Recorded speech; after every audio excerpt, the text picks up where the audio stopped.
Manhattan, in the native tongue, translates into Island of Many Hills. Fitting name for a place also known as the Big Apple. An island, yes, but with metal structures that seem to rise like so many massive hills. Climbing out of the mass is never an easy task in Manhattan.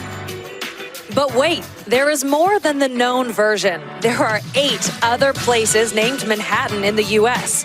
They can be found in Pennsylvania, Florida, Indiana, Illinois, Mississippi, Montana, Nevada, and Kansas. Yes, that Kansas, affectionately known as the Little Apple. While the Manhattan you know boasts of, if you can make it there, well, you know the rest. In the Little Apple, they say, we did it our way. Big or little, what's in a Manhattan? Go ahead and take a bite.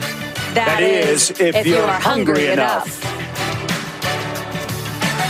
We'll see which of these two teams is ready to take a huge bite out of the Little Apple today. Here in Manhattan, Kansas, a couple of first-year head coaches seeing their teams take on different fortunes right now. One's team losing 5 in a row, the other winning 3 of the last 4. Mark Jones, Dusty Dvorak, Olivia Decker down on the field joining us in just a bit. Bill Snyder, his name's on the stadium here. He accomplished so much during his tenure. Not always easy following a legend, but hey, Coach Kleiman has done it. It's very difficult, especially a guy like Bill Snyder here at Kansas State. We all know what he's meant to this program, and Chris Kleiman has done a fantastic job implementing his culture, bringing a winning tradition, and got this Wildcat team off to a fantastic start this season. They've already got 6 wins, winners in 3 of the last 4.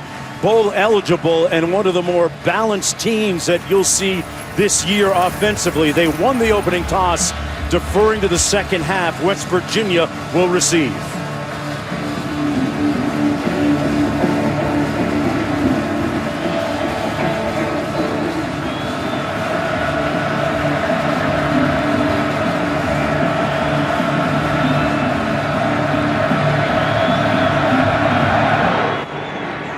In sink field, back deep.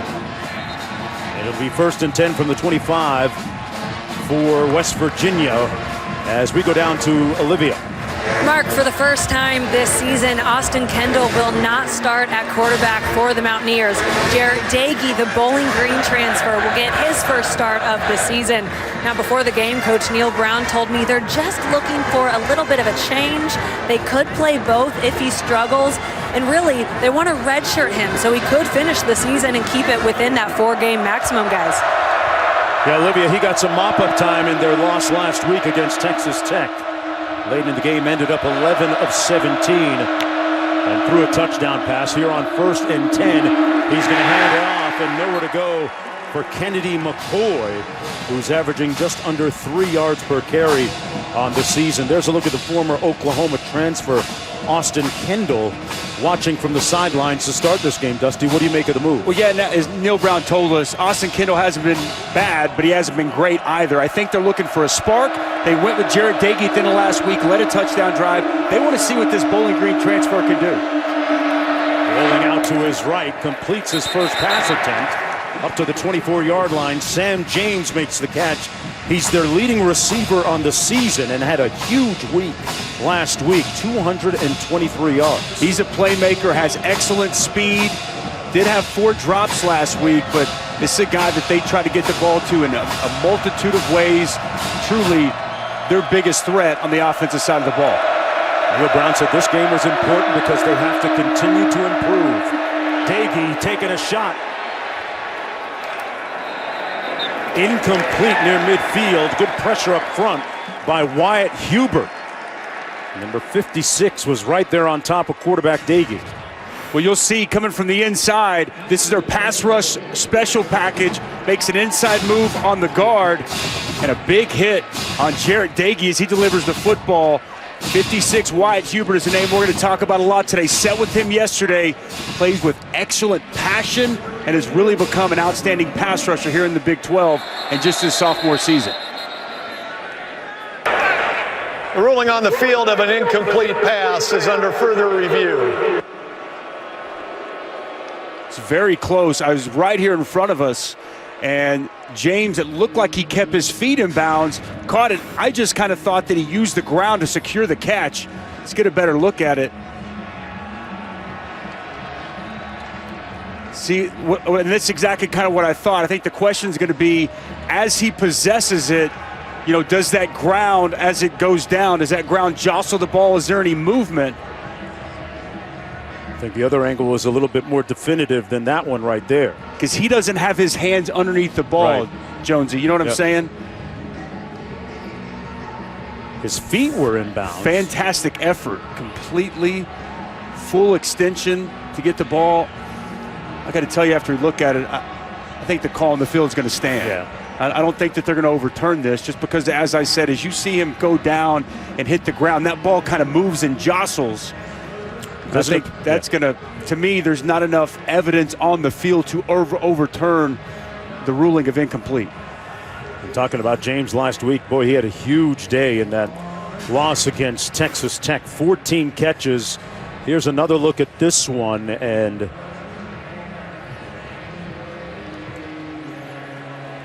his hands not quite under the ball. After reviewing the play, the ruling on the field stands as called. Incomplete pass. Nice effort. Yeah, has to be indisputable video evidence to overturn the call on the field. Josh Graldin coming into punt, the LSU transfer from Sydney, Australia. Standing at his own 10-yard line.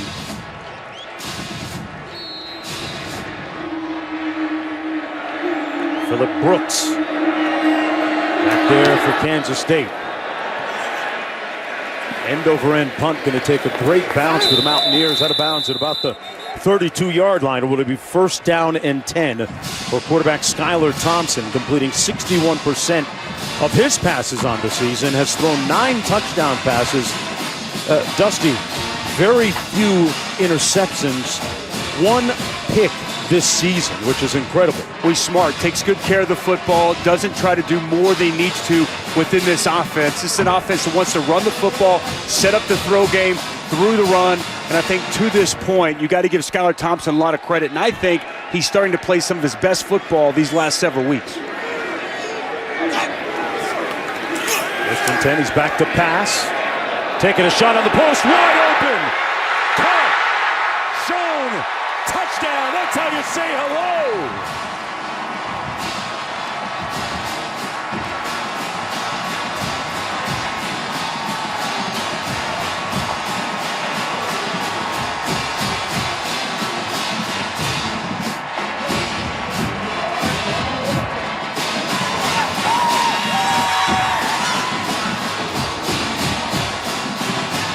"68 yards for the touchdown."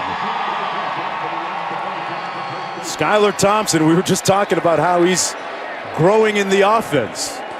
Nothing says growth like a 68-yard touchdown pass to start a game on the first play. Lynch's extra point is good. That's a career-long pass. We mentioned Skylar Thompson playing with a ton of confidence right now, and if the former walk-on, the senior Dalton Schoen on the deep post, great pass, good catch. We'll break it down for you on the other side.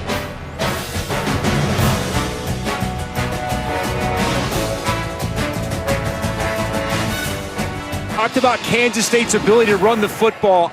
West Virginia putting 8 bodies up around the line of scrimmage. It's just one-on-one coverage and no deep safety help on the deep post. And Keith Washington, the corner, really never gets set and gets run by Dalton Schoen.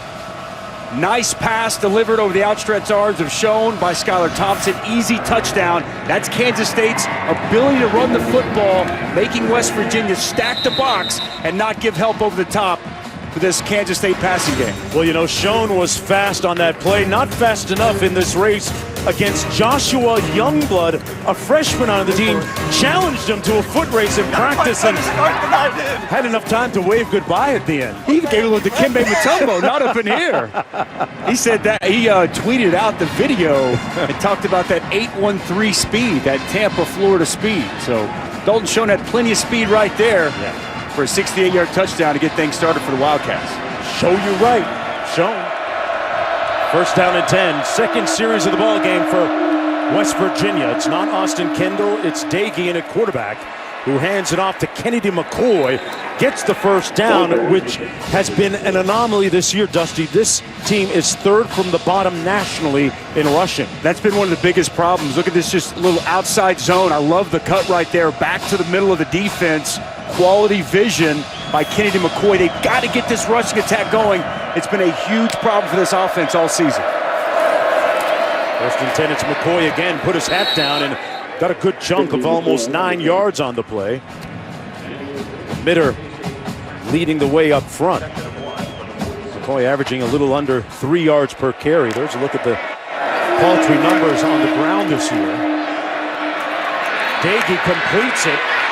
Middle of the field all the way down to the 21-yard line to George Campbell, and they move the sticks again.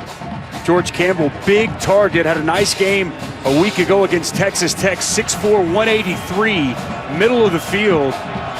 Said Daigie getting the ball out quick, fires a strike in the middle of that Kansas State defense. Nice little drive here started by the Mountaineers. Jared Daigie, a Bowling Green transfer. Started all 12 games as a sophomore. Led the MAC in touchdown passes and passing yards. 3 seconds on the play clock. And he's not going to get it off in time, and they get a timeout called just in time. Timeout. We're going to take West one right Virginia. along with them and come back to Bill Snyder Family Stadium after this.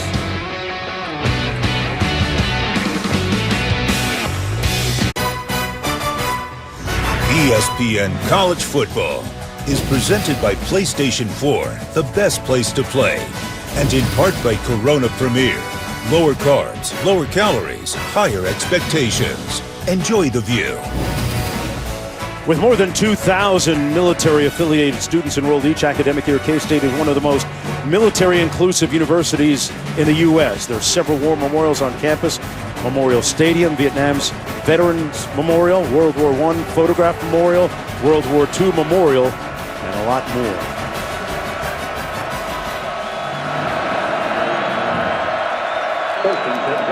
From the 22, little trips left formation.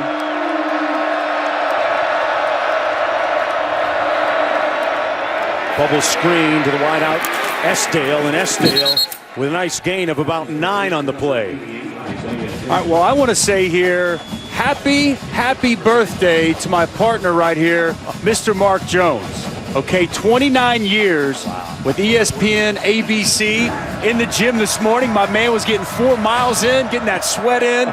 Said it's a ritual on his birthday. By the way, Jonesy, you share a birthday with Celtics Hall of Famer J.J. White, Major League Baseball's Dwight Gooden, NBA's Amari Stoudemire, and NFL OC You're a happy birthday, my friend. Boss. Thank you. Appreciate that. Even more amazing, 30th birthday and 29 years at ESPN. That's incredible. I've got the best job on the planet, and I work with some of the most talented people in the business, and really appreciate you guys and get a chance to come to fantastic venues like Manhattan, Kansas, and soak in the atmosphere and the people. It's been a blessing and a gift, and man, this is really great. Thank you. Thanks. Ball start. Appreciate it. Offense, number 57. 5-yard penalty. Remains second down. Olivia, I missed you in the gym this morning, though. Saw Dusty. Yeah, miss me with that. Maybe next week, Jonesy. But really, happy birthday, and it's been such a pleasure working with you this season, getting to know your family, and you're just a real treat on our crew. Happy birthday, bud. Thanks, partner. 2nd and 7.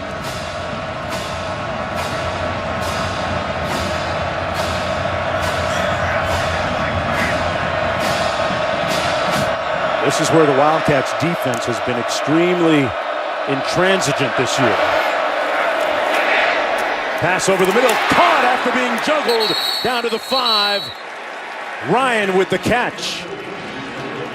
And it's 1st and goal. He beat McGee on the play, and now they're saying incomplete. Well, he took a shot on this. They love to dial up pressure. 7, Kevian McGee, the cornerback, comes clean. It's an excellent job at the end of the play by Goolsby. As he gets that right arm in there, knocks the ball loose at the last moment. Should have definitely been caught by Sean Ryan, back on the team after he's been nursing an injury for the last several weeks. 3rd and 7. Taking into the end zone, has a man, touchdown! George Campbell with the grab.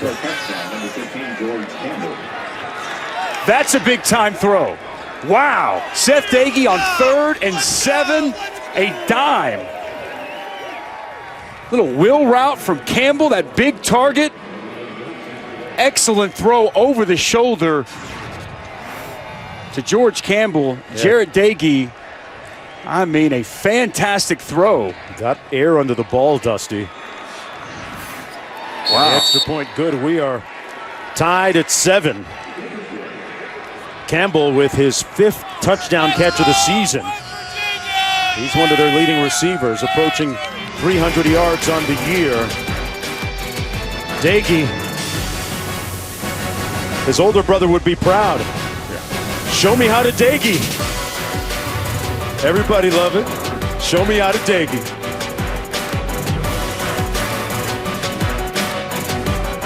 Coverage, good route by George Campbell, working on 31 McPherson. How about the touch on this pass?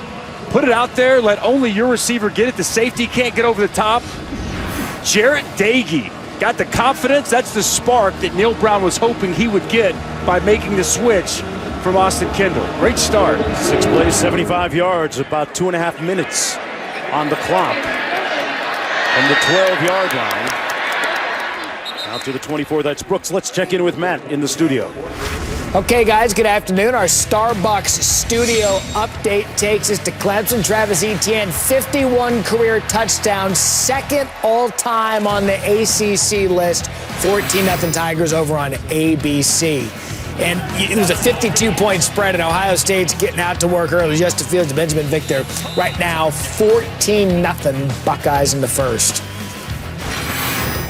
All right, Matt. Back here, James Gilbert in the backfield on 1st down and 10.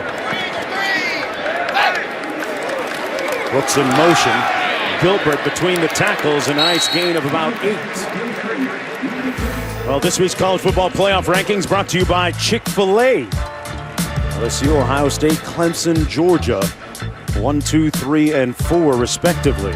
What jumps off the page at you there, Dustin? Well, Georgia Auburn later today. Can't wait to see how that unfolds. Wondering about Tua Tagovailoa. Wow. Banged up in that game. Then obviously Oklahoma Baylor tonight on ABC. Huge game in the Big 12 and the college football playoff rankings. We've got our own version of our rankings. Personally, coming up a little bit later, Skylar Thompson keeps it. Josh Norwood makes the tackle on the play. Skylar Thompson, one of the team's leading rushers, by the way, for the Wildcats. Tough, physical, savvy runner.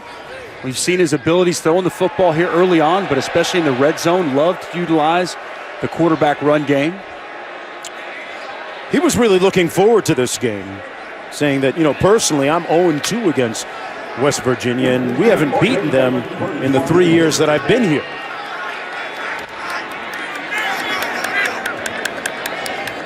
Third down and 1. And they're going to run it. Pick up the first down, Jordan Brown. Something a little bit unique in terms of all this up-tempo, quote-unquote, football we see usually, Dusty.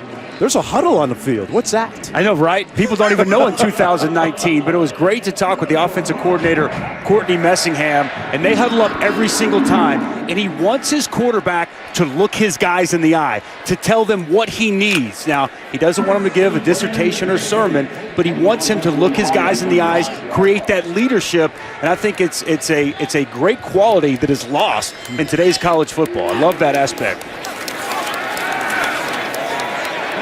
Thompson downfield. What a catch! Weber got in behind the DB on the play and one-handed it, tight-roping down the sidelines. Tyke Smith was there in coverage. I'm not sure how much better he could have guarded or covered him. How about the pass? And then what a catch! One hand brings it in, grabs it with the right. Outstanding job by Landry Weber, his dad. Stan Weber, the color commentator for the radio broadcast. I'm sure he enjoyed that call. That was OBJ-like. A flag down as James Gilbert goes down. Josh Norwood making the tackle on the play. Holding, offense number 62, 10-yard penalty, replay first down. Well, tonight this one's a top matchup. The top teams of the Big 12. Number 10, Oklahoma taking on unbeaten number 13, Baylor. 7:30 Eastern, 4:30 Pacific on ABC and the ESPN app. Who do you like in that game and why? It's going to be a great matchup. I think the point spread's a little bit rich for me. I think Oklahoma in a close game, but I think Baylor's going to give them all they want and some. That's an excellent Matt Rule defense that they've got in Waco. First down and 20 after the penalty. Trotter in the backfield. Thompson tries to take off, stopped up. He's going to be brought down behind the line of scrimmage by Reuben Jones. A loss of 5 on the play. And Dusty, West Virginia defensively made a little bit of an adjustment for this game. Four defensive linemen. I want you to see this. It's called a text game. The tackle's going to come up. The defensive end's going to come underneath. And they're running a quarterback draw. So whenever you can run this text game and you've got a defensive end coming underneath, it's the perfect call. Well done by Reuben Jones on the twist game. Getting a quality tackle for loss. Mick Koenig drawing up a little stunt there for his guys up front. Second down and 25. Thompson out in space now. And out of bounds at about the 32-yard line. Well, last night, West Virginia defensive coordinator Vic Koenig wrote a letter to every player on defense imploring them to do 3 things today: play smarter, harder, and tougher than K-State. He said they're the most complicated offense they'll face all season, and his defense has a low margin of error. They're going to show more 4-man front. We've seen some, and man coverage today. Different look overall for them, and they want to simplify. But guys, I liked when we asked him how practice was last week, he said, "I didn't lose my voice for nothing." Not many pats on the back last week after a rough week against Texas Tech. 3rd and 11. And Chris Kleiman calls a timeout. We're going to take one with them. Knotted at 7. Must have been some letter by Coach Koenig to his defensive troops. Sometimes, though, you can say it better than you can write it.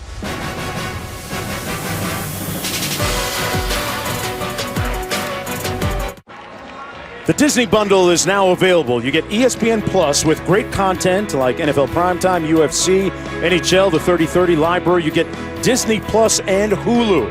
It's an amazing package of movies, sports, shows, and a lot more. Go to ESPNplus.com to sign up now. I can watch all my Marvel stuff. You know I have it. I got 3 kids. Nothing better than that. Thompson drops back. Whips it down the sideline, complete to Brooks. Brooks inside the 10. It's going to be 1st and goal. Just an excellent job by Skylar Thompson, buying some time, creating on the move to his right. Beautiful throw to Phillip Brooks as he gets outside the man-to-man coverage. Big time throw and catch on a 3rd and long situation. Picked up 21 on the play, 1st down and goal from just inside the 10.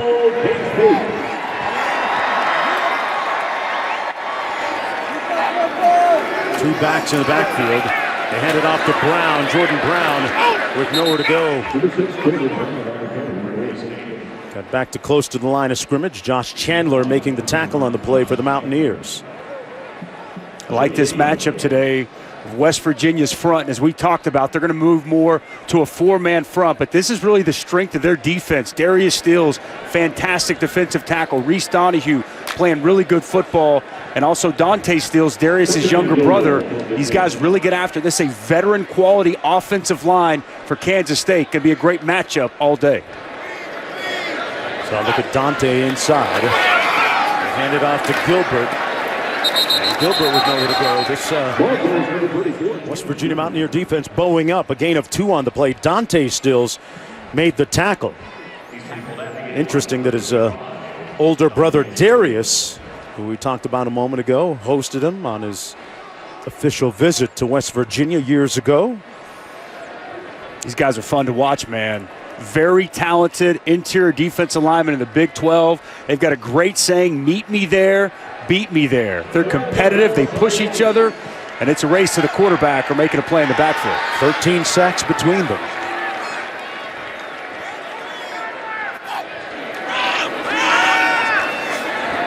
Underneath, and the Mountaineer defense gets the stop. Malik Knowles makes the catch, but Akeem Bailey was right there. So it's 4th down from the 3-yard line. And Coach Koning's defense comes up huge, holding them at the 4-yard line. Bend but don't break. Quality job inside the red zone. Akeem Bailey, the corner, does an outstanding job leveraging the football, forcing Malik Knowles back inside to his help. They get the tackle and force the field goal attempt.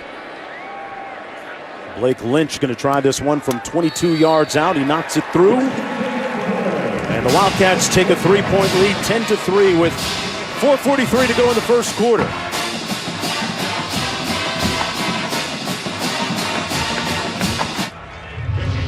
Manhattan, Kansas, the Little Apple. And there have been a few Manhappenings here this year, most notably that monumental win several weeks ago against the Oklahoma Sooners, which really the movement started. The stage was set for that win in the preceding weeks.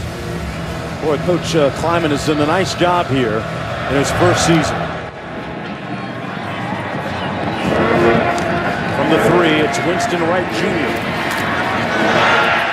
Wright stopped up at the 23. Let's go back to Matt in the studio. Okay, guys, checking in on Georgia and Auburn. Dogs strike first. Jake Fromm to Dominique Blaylock, son of Mookie Blaylock, which, by the way, was the original name of Pearl Jam. Happy birthday, Jonesy. Did you know that? Hey, Pearl Jam. Okay. Thank you, Matt. After the play was over, unsportsmanlike conduct, number 2 of the kicking team. 15-yard penalty from the end of the run.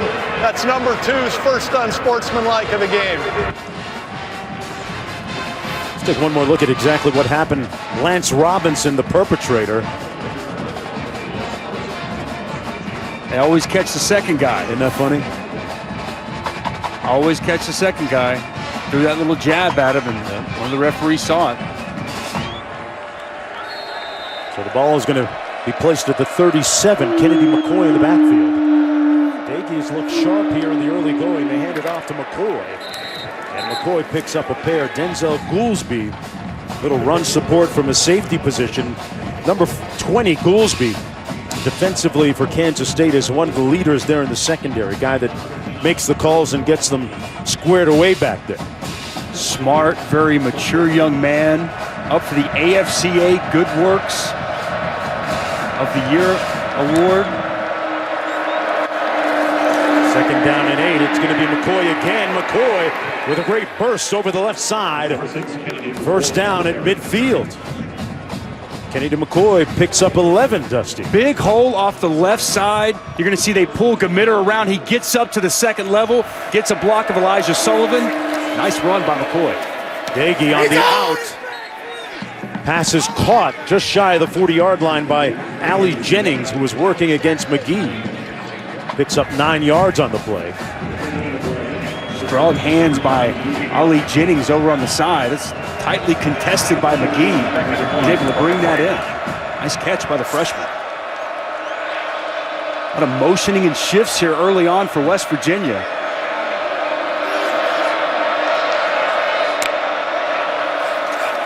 Second down and 1.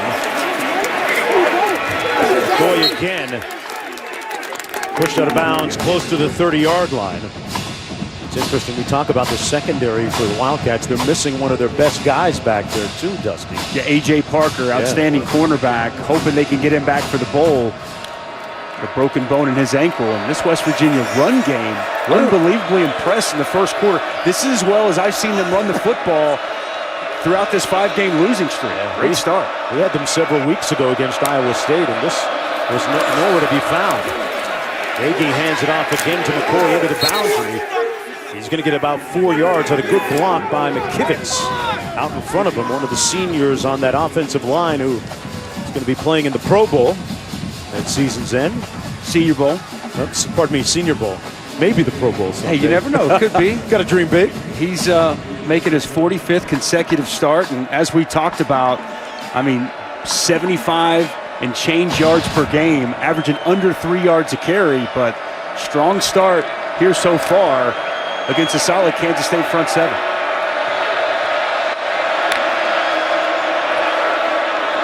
Out of the backfield, open to McCoy. He's got some room. And a good open field tackle by Patterson on the play. But they moved the chains again and inside the red zone again. And this is one of the best red zone defenses in the nation. Gain of 9. Jarret Doege just throws it to his check down out in the flat, zone coverage. Nobody's out there to cover the running back, Kennedy McCoy, who's an excellent pass catcher out of the backfield. Another quality drive for the Mountaineers. They substitute Letty Brown in the backfield now. 3 receivers out to the top of your screen. It's going to be Letty Brown, his first touch of the ball game. Picks up about 3 on the play. Scotty Hazelton, the defensive coordinator, with that distinct beard, that growth. Very impressive. You were impressed by that yesterday. Impressive beard, an impressive guy. The scenario they thrived so far this year. Doege over the middle and dropped. Should have been caught by Sam James. You mentioned it. He had 4 drops yesterday, even though he had his most productive day in his young career. Yeah, last week he could have had 14 for 223, was great, but it could have been much more. Neil Brown's been very hard on Sam James this year because he knows how good he can be. And how about this? Sam James actually goes to a sports psychologist that's in-house, Dr. Dana Charbonne, and to try to help him with those drops, with that negativity, try to stay positive and stay relaxed. Out of the shotgun pressure, Doege sacked at the 25. They dialed up some heat, and Khalid Duke got him. Well, this is a true freshman that is an edge rush specialist. They bring him in situations just like this. You see him just come off the edge. 3rd down situations, pass rush situations, and that's a blown protection as it looks like they were sliding right, but the running back didn't come over to help on the perimeter. Easy sack, and a big one for Khalid Duke. Evan Staley attempting this field goal. Check that, it's a whistle and a flag first. They're going to run it again. It's Casey Legg attempting the field goal.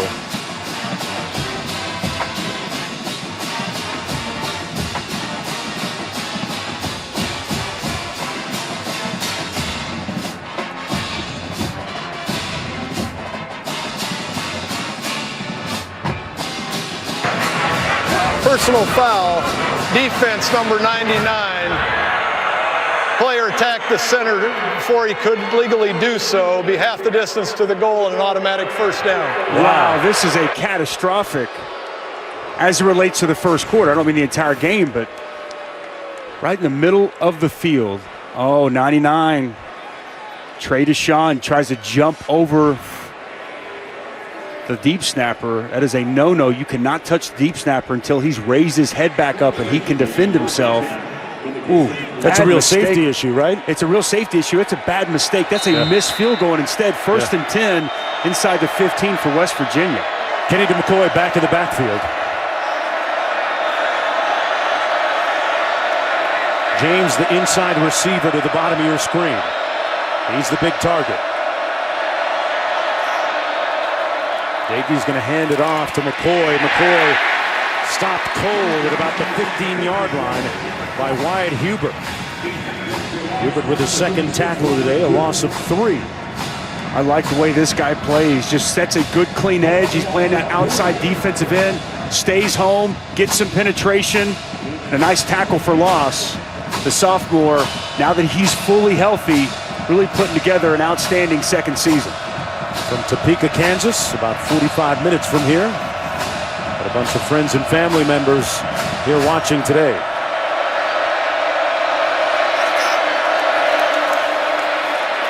Doege out to McCoy, and McCoy heard the footsteps coming from defensive back Denzel Goolsby. And it'll be 3rd and long.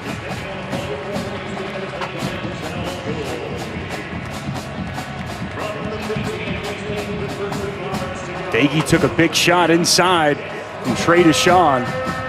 who was called for that penalty on the field goal. And then you referenced it, the big shot by safety Denzel Goolsby. This Kansas State defense trying to tighten up again. And as you'll see, now it's their pass rush special package. They move Hubert inside. They also move Kyle Ball inside. They bring on Khalid Duke. Daigie comes out to his right into the end zone. Caught. Touchdown Mountaineers. Campbell. His second one of the game. And that puts a silencer on the crowd here in Manhattan. What a start for Jarret Daigie. I mean, this is a guy who had 17 starts at Bowling Green, led the MAC a season ago with 27 passing touchdowns, didn't even transfer to West Virginia until May, gets put in at the end of the last fourth quarter, making his first start for the Mountaineers. Man, is that a heck of a first quarter for Jarret Daigie. You trying to write one of those Disney things for Disney Plus? Huh? Hey, man, whatever I got to do. He's writing it right here. Look at him on the move. Campbell finds a soft spot. Big touchdown here in Manhattan for West Virginia.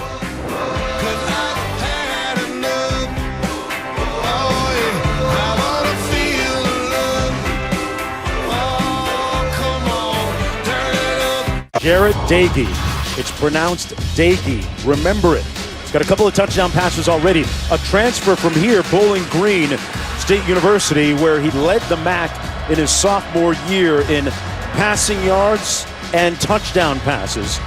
Decided to leave, and there's a relationship there with his family and head coach Neil Brown of West Virginia, Dustin. Yeah, people here in the Big 12 probably remember the name Daigie. It was Seth Daigie, his brother, who played for Neil Brown when he was the offensive coordinator at Texas Tech, established a relationship with the family then, and that's what brought Jarret to West Virginia over the summer. Back to our family in the studio, Matt. Hey guys, can Minnesota keep rowing the boat against Iowa? Hawkeyes strike first at home. Nate Stanley to Nico Reganey. Iowa would botch the extra point right now, 6-0 in the first. Well, Minnesota ranked number 8. To some, they have made a meteoric rise. And while to others, they were always ready. Had the talent and the schedule to back it up and the wins to back it up. Jordan Brown in the backfield beside Skylar Thompson. West Virginia with its first lead of the ballgame after that last score. Chandler making the tackle on the play. You know, when we were speaking with Vic Koenig, the defensive coordinator for the Mountaineers, he said that this Wildcat offense was the most complicated offense that they've seen this year.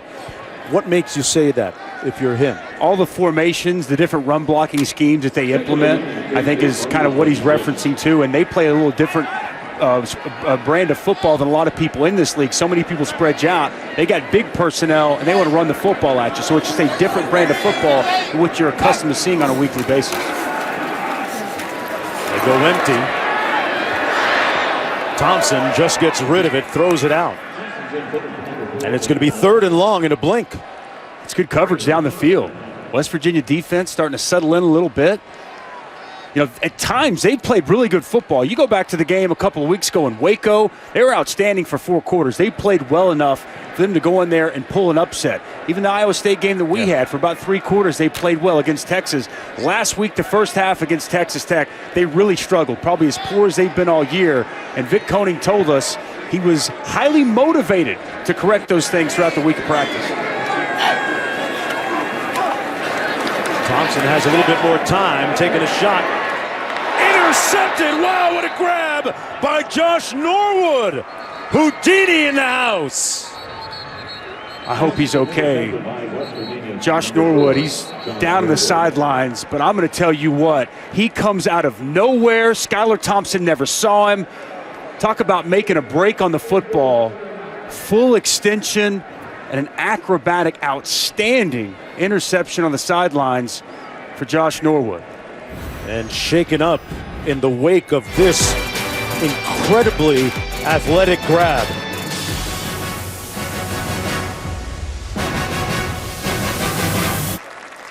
Norwood back on his feet for the Mountaineers, and what an incredible catch he made on this interception. That's just the 2nd pick of the season for Thompson. Josh Norwood, take a look at him right here. Talk about closing ground as a safety. Skylar Thompson thought that he had a wide open target down the field and Landry Weber. And Norwood reads the quarterback's eyes and just makes a fantastic ball hawking play. And a huge takeaway here to start this second quarter. Just the second interception of the season by Skylar Thompson. Again, he doesn't typically put the ball in harm's way. He just never saw the defender. It's an Ed Reed type play. Oh, there you go. Hall of Famer. Man, nice play. Yeah, sometimes the other guy just makes an outstanding play. First down and 10 coming back the other way. Letty Brown in the backfield. Beside new starting quarterback, Jarrett Dagey. Brown takes the handoff, got about a yard on the play. Fletcher makes the stop. Talked about the fact a moment ago that Dagey's brother Seth played for Coach Brown at Texas Tech back in 2011 and 2012 that season.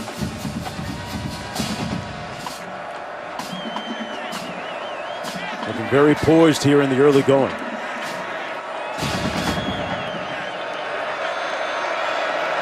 First-year head coach Neil Brown, first while of Troy. Under duress, finds his man Brown out of the backfield and down the sidelines and picks up enough for the first down. You want to see some toughness out of the quarterback, Jarrett Dagey? Look, the whole line cuts across the front, so that means ball needs to come out quick, but the initial read isn't there, so he holds on to it, finds his check down in the flats, takes the big shot from Reggie Walker. Wow, great toughness staying in the pocket, finding an open receiver by Jarrett Dagey. 8 for 12 on the afternoon. Picked up 12 on that play.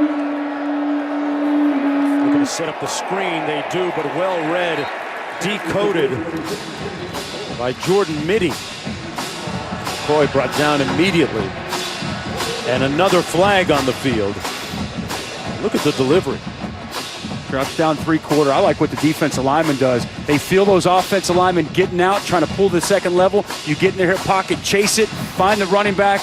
Excellent job by recognition of the screen by Jordan Mitty. Mitty, the 6'3" senior. After the play was over, unsportsmanlike conduct, number 13 of the offense, 15-yard penalty from the end of the play. It'll be third down. That's number 13's first unsportsmanlike of the game. That's going to be against Sam James, their leading receiver. We talked about him visiting with a sports psychologist a little bit earlier. That's going to be a little bit of fodder for them in their next appointment. He said in moments of struggle or he does something wrong, he's been taught to take a deep breath and say something to motivate yourself and be positive. We'll see if he can bounce back after that.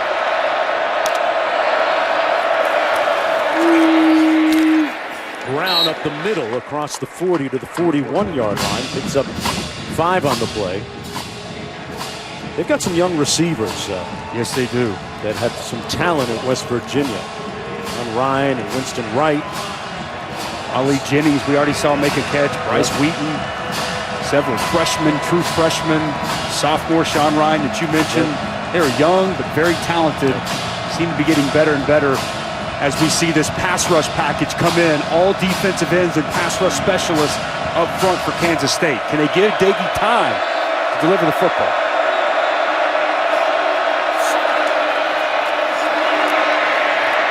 Dagey keeping the play alive. And out of bounds, incomplete, intended for Esdale. So the Wildcats get the stop defensively. And West Virginia will punt it. That's huge, man. Coming off a turnover, that interception, they actually moved them back. They went backwards after the Sam James unsportsmanlike conduct penalty. Nice job by Scotty Hazelton, defensive coordinator's unit, responding after the turnover and getting a big stop. And that's a defense, as you mentioned, without its best DP, A.J. Parker, who leads that secondary with 3 interceptions on the season. The Australian punter, Josh Golden. Brooks with a fair catch. And when we come back, we're going to get a look at Darius and Dante. Can't have defense without those D's on the field. The Still brothers doing it. And we come to back.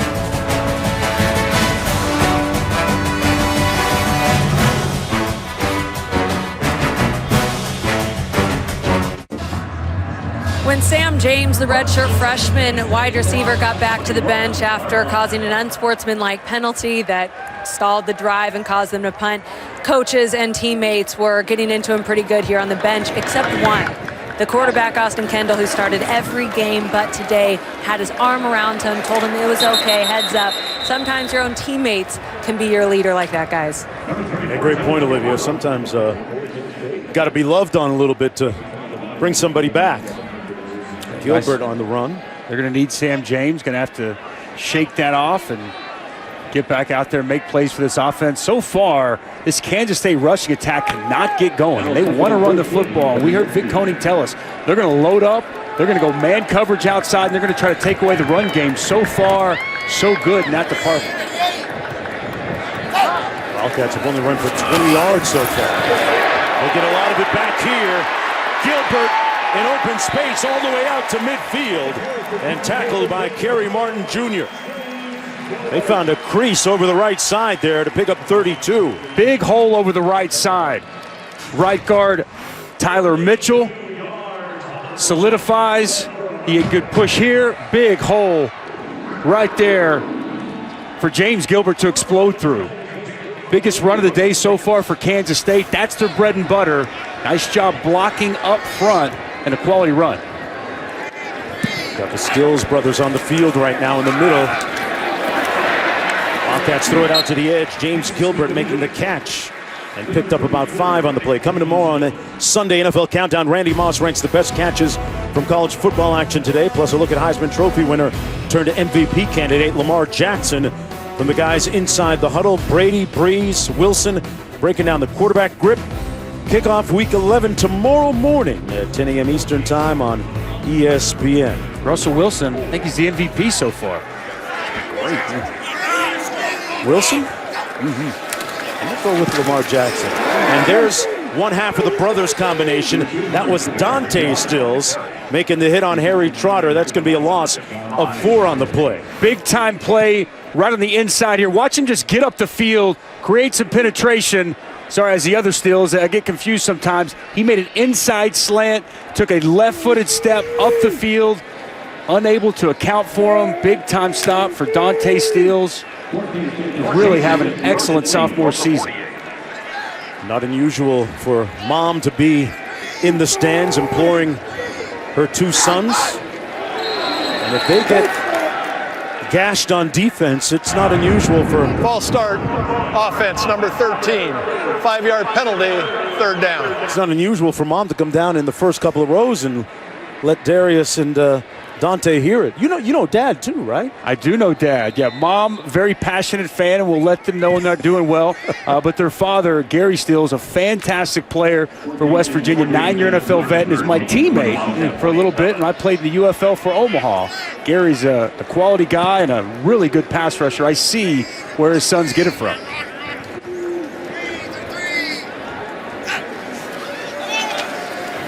Third and long. Thompson. Great catch sliding through the turf. Phillip Brooks makes the grab to pick up the first down with 9 minutes to go in the first half. A 16-yard gain. Excellent adjustment to the football as he goes to the ground, has to kind of work back. Hands underneath the football. Great catch. Phillip Brooks, undersized guy, made a couple nice plays here so far for the Wildcat offense. From Lee's Summit, Missouri. Had a couple of catches last week against Texas. Harry Trotter back in the ball game. They line up out of the eye. I'll start by Trotter. Dusty, I said something a minute ago. False start, offense number 2. 5-yard penalty, 1st down. I can't believe I said lining up out of the eye. Yeah. You don't see that much either. We've seen a huddles, tight ends, fullbacks, I formation. This is real football, man. It's throwback day. Look at those helmets, right? That's exactly right. This is every day here at Kansas State. I like this offense, man. It's very methodical, old school. Been very effective this season. They've won 3 out of the last 4 games with it.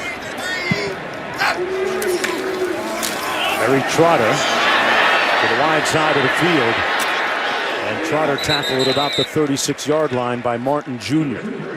Well, third Saturday in November. Here's a look at the standings in the Big 12 Conference. Dusty, your thoughts on what's transpired up to this point and where it's headed? Huge game, obviously, Baylor-Oklahoma tonight. I think the biggest win so far of the year, Kansas State on this field against Oklahoma. Texas-Iowa State's an interesting game today. Texas not out of it for a Big 12 championship possibility as they have to play Baylor next week in Waco. So probably going to come down to Baylor, Oklahoma, Texas to be competing for those spots in Dallas for a Big 12 championship game. On 2nd and 9, underneath the coverage to the tight end. Pass complete.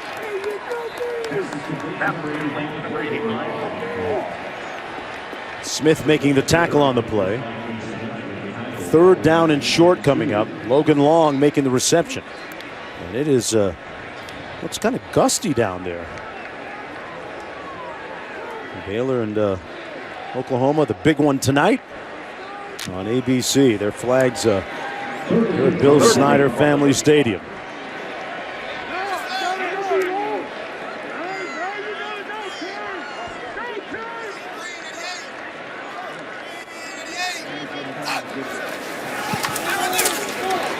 Thompson one-on-one coverage, incomplete. No flag on the play. Good coverage by Hakeem Bailey against Schoen.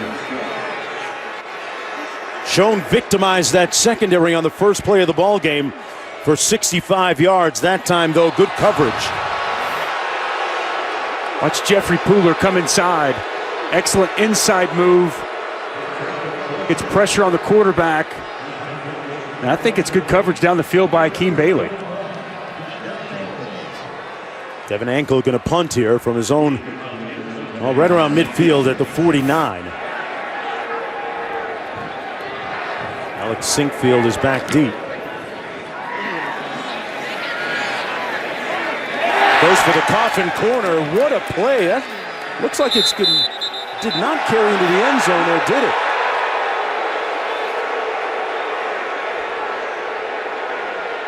From our vantage point, it appeared as if out at the 3. It was out at about the 2 or 3 yard line. I don't see how this could have gone through the end zone.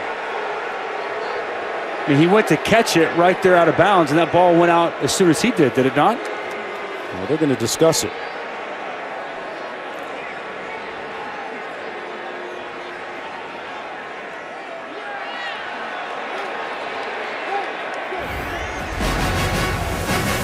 Folks, you make the call. Oh, he lost the ball, and it went into the end zone. We'll get the verdict after this. That's a mad punter right there.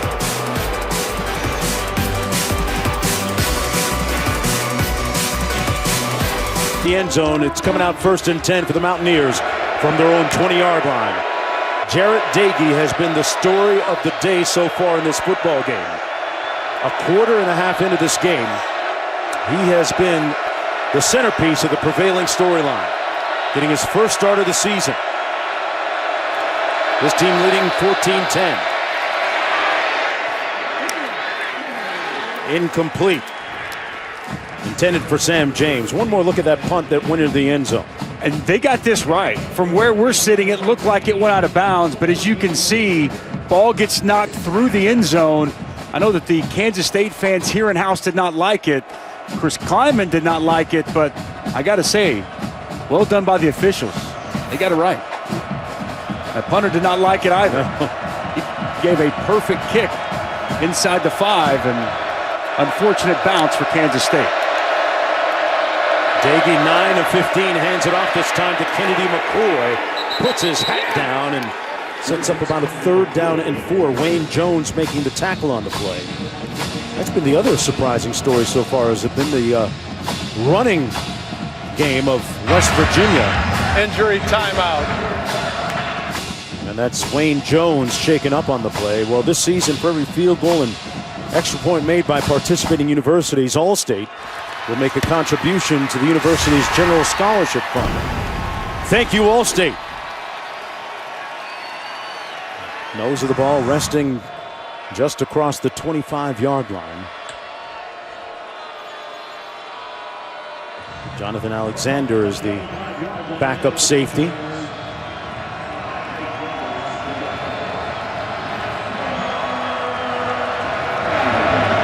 George Campbell has had a big first half.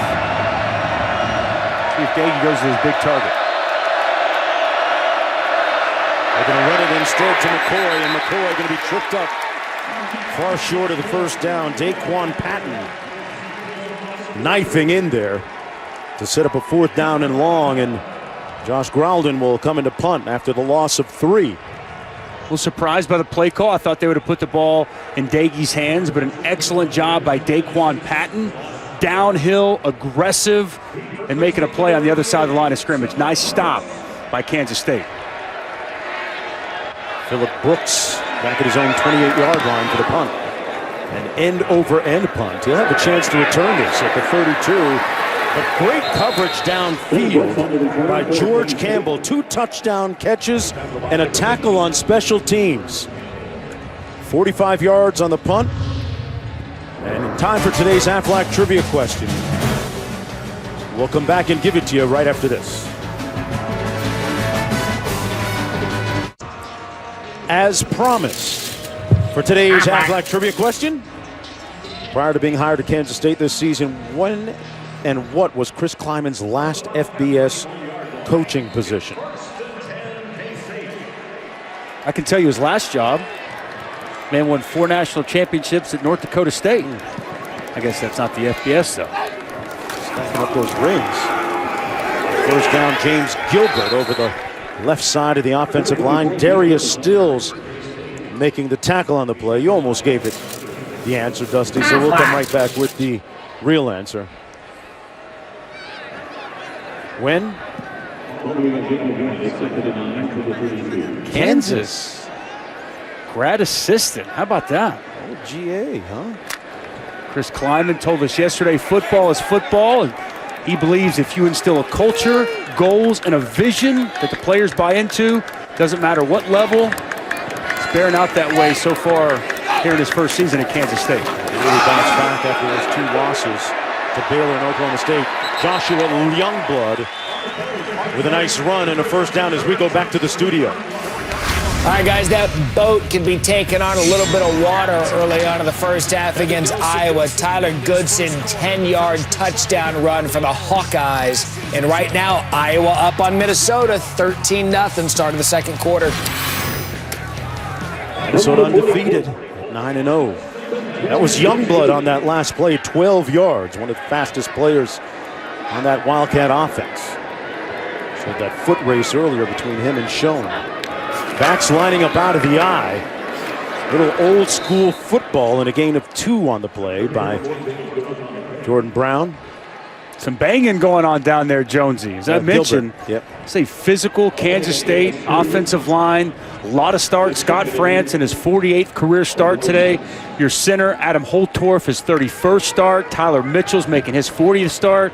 And this entire offensive line has played every game together. The continuity is excellent. We've talked about West Virginia up front. It's good on good in the trenches today. West Virginia defense has had a good afternoon so far. That pass close to the sideline, complete. Olivia, but they're going to be missing a key part of the defense, huh? Yeah, key player in the secondary. The redshirt senior Josh Norwood is out for the rest of the game. I'm told they put him in a sling. He's still in the locker room. He started every game this season at free safety, and of course had one of the biggest plays of the day, that interception. Just the second player to pick off Skylar Thompson all season. That was maybe the most acrobatic play of the day so far. And it's a true freshman, Kerry Martin, who comes in for him. So you've now got 2 true freshmen in that secondary for West Virginia. 3rd and 3 for Thompson. Almost sacked, but got away. Enough to make the play in the first down. Weber with the catch and the run. There was good pressure from Pooler, but he missed the tackle. He couldn't close the deal on Thompson, and they end up getting 15. Well, this is good strength from Skylar Thompson. Pooler comes clean off the edge, stays strong, and then he locates an outlet on the sidelines. And Weber, excellent play by Skylar Thompson, not panicking, fighting through the pressure, and finding an open man for a first down.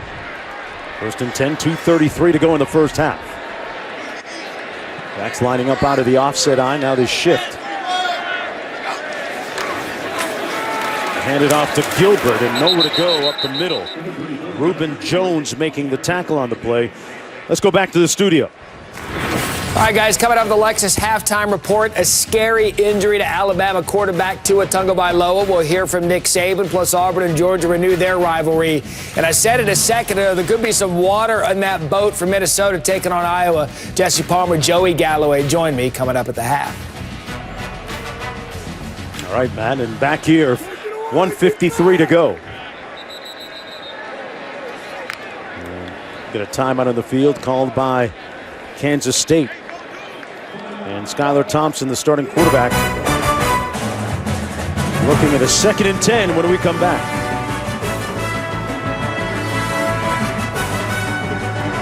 Every time Skylar Thompson takes the field, he takes his grandfather inscribed on one shoe with him and his mother on the other shoe as well. Thompson lost both of those dear people in his life within months of each other when he was 6 years old. And he pays tribute to them each time he takes the football field. Has them in his thoughts and in his heart.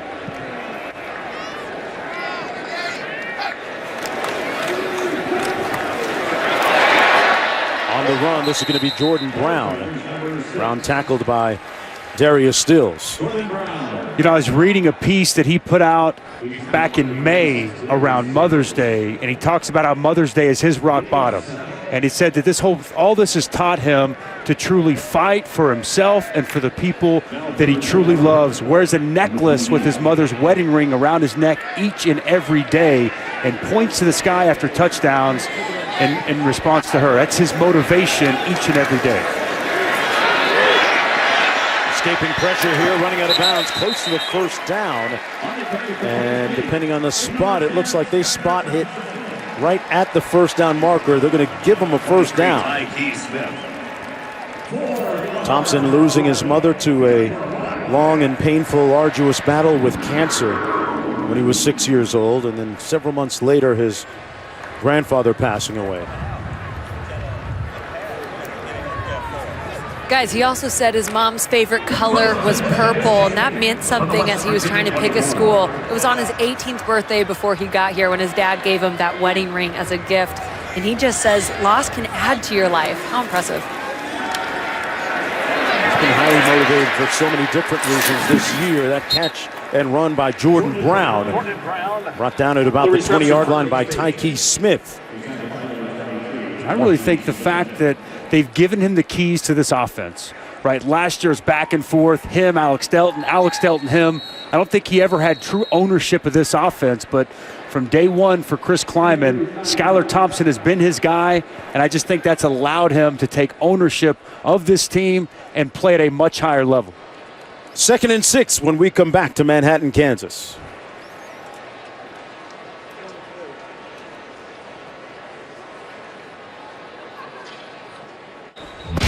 So many great catches today. Pyrotechnics on the field. And there's some of the fireworks. That was the first play of the game for the Wildcats. And this catch by Landry Weber. Sliding effort there by Brooks. That brings us to now 2nd down from just outside the 20-yard line for Skylar Thompson. James Gilbert in the backfield.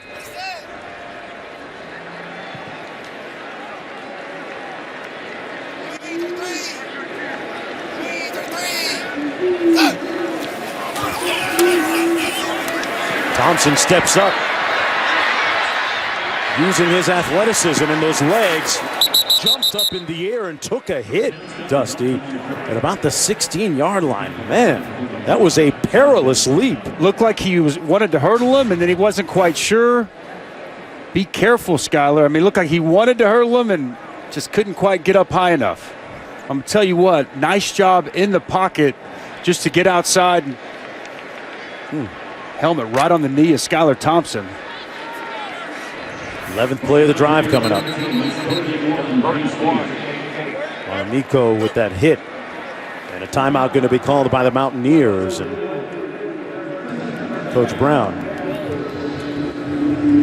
Well, this Kansas State team has won 3 of their last 4 games, coming off a loss last week against Texas that went right down to the 4th quarter of the ball game, decided by a game-winning late field goal last week. And Dusty, they were really in this ball game the entire way, right? It was a great game. Texas ran the football well, got the RPO game going.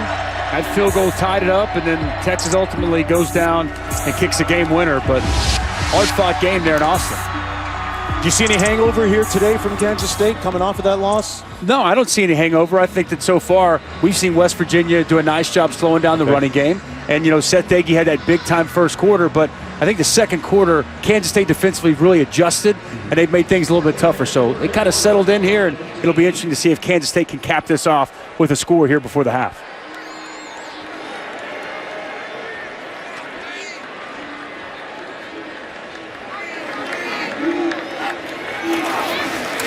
Little play action. Thompson buying a little time and wisely throws it out of bounds. Looks like he took a hit. No flag thrown. The Wildcats are looking for a call as players gather on that Wildcats sideline. Reese Donahue made the hit on quarterback Thompson. Josh Chandler was also there. And 4th down coming up. Boy, this Mountaineer defense playing well. Stepping up when they need to. You see Reese Donahue come in. I've seen far less than that flag this year for roughing the passer. I'll tell you that. Yes, sir. Definitely seemed like Reese Donahue could have held up. Very fortunate he didn't get a roughing the passer call. But that's excellent defense.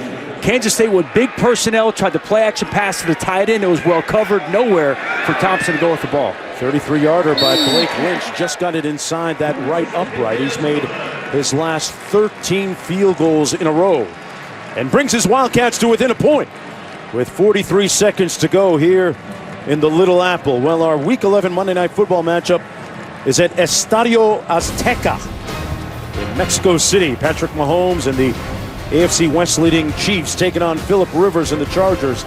8 Eastern, 5 Pacific on ESPN, Deportes, and the ESPN app. Our coverage begins with Monday Night Countdown at 6. I'm going to come back at you a little bit. Come on, what you got? I know Russell Wilson is having a great year. I just love the sizzle of Lamar Jackson right now. I like the sizzle. Yeah. I like the sizzle too. He's my MVP. Okay. Hey, he'd be number 2 in my book. I just think Russell Wilson, what he's been able to do is just, man, second to none in my book. Yeah. But I'm with you. Lamar, a little spin move Lamar had last week. Wow. Not bad, huh? Yeah, defenders bumping into each other and hitting each other to the turf. 43 seconds to go here in the first half. In a much closer game, Dusty, than many of us expected here this afternoon for a West Virginia Mountaineer team. With my man on the sideline there, having lost 5 consecutive games coming in. Certainly haven't been disheartened so far. Phil Cox fumbled at the 28-yard line. And it'll be 1st and 10 from there, Dusty.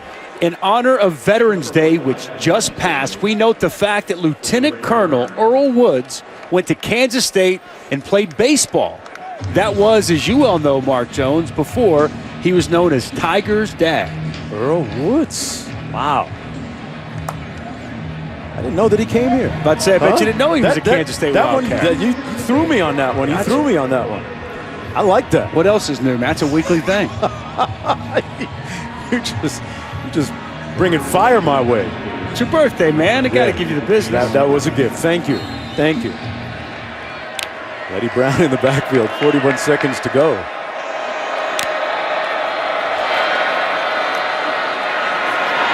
Brown with a nice gain. First down, still on his feet. Keeping it moving all the way out to the 47-yard line, and they've got a timeout remaining, 19 yards on the carry. Run the ball on first down, see if you get some yards. Now you change your mindset, and you look to score points. Got a trips right formation. Doege complete to the sideline, and near the first down, Esdale making the catch. They spot it a yard shy of the first down. 23 seconds to go. 1 second and 1. 1 timeout on the clock for West Virginia. See what kind of field goal range Casey Legg has. This is going to be Letty Brown again. Still on his feet. A first down and then some inside the 30 and inside field goal range for Casey Legg. Two big inside zones successful for Letty Brown. Got 15. Dagey open at the 25. Another catch and run by Esdale. They are getting huge chunks of real estate at a time. That time they got 9. Well, 4 seconds to go, and they use a timeout. Timeout, West Virginia. Pretty basic in what they did. 2 inside handoffs, both highly successful for Letty Brown. And then it's Esdale on the outside perimeter to one side, and then coming back to this side, Kansas State playing very soft coverage, just keeping everything in front of them.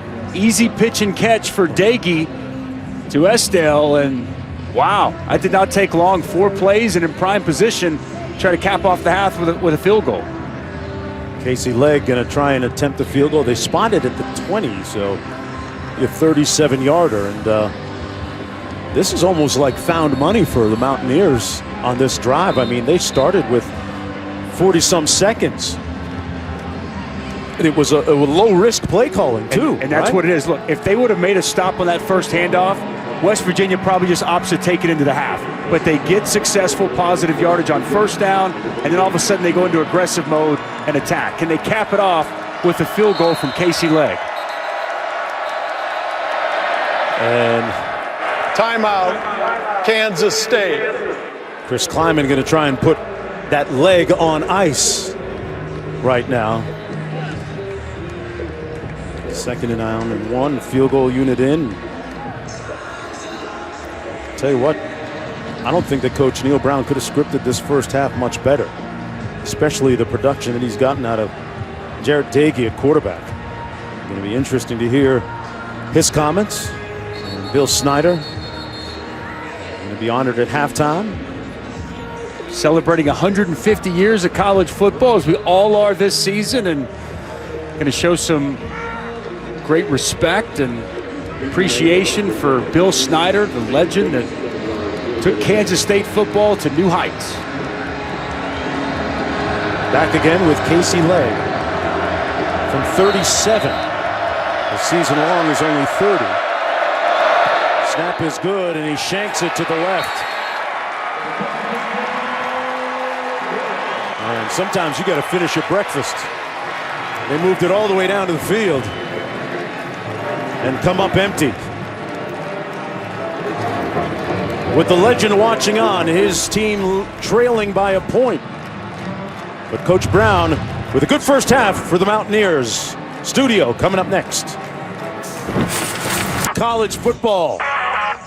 And a moment ago, they celebrated the head coach. He'll always be the head coach here.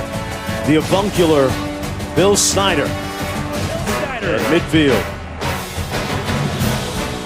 This is college football on ESPN, presented by PlayStation. On the plains of Kansas, you're watching the Big 12 Conference on ESPN. And a surprising score at halftime as they spelled out Coach Snyder on the field, the band doing the honor. But it's the visitors leading 14-13, and the big story has been the Mountaineers starting quarterback Jarrett Dagey. Taking bites out of the Kansas State defense. A couple of touchdown tosses to George Campbell. They've been bringing pressure. He's been standing tough and delivering in that first half. His first start of the season for West Virginia. And a great job to start things off.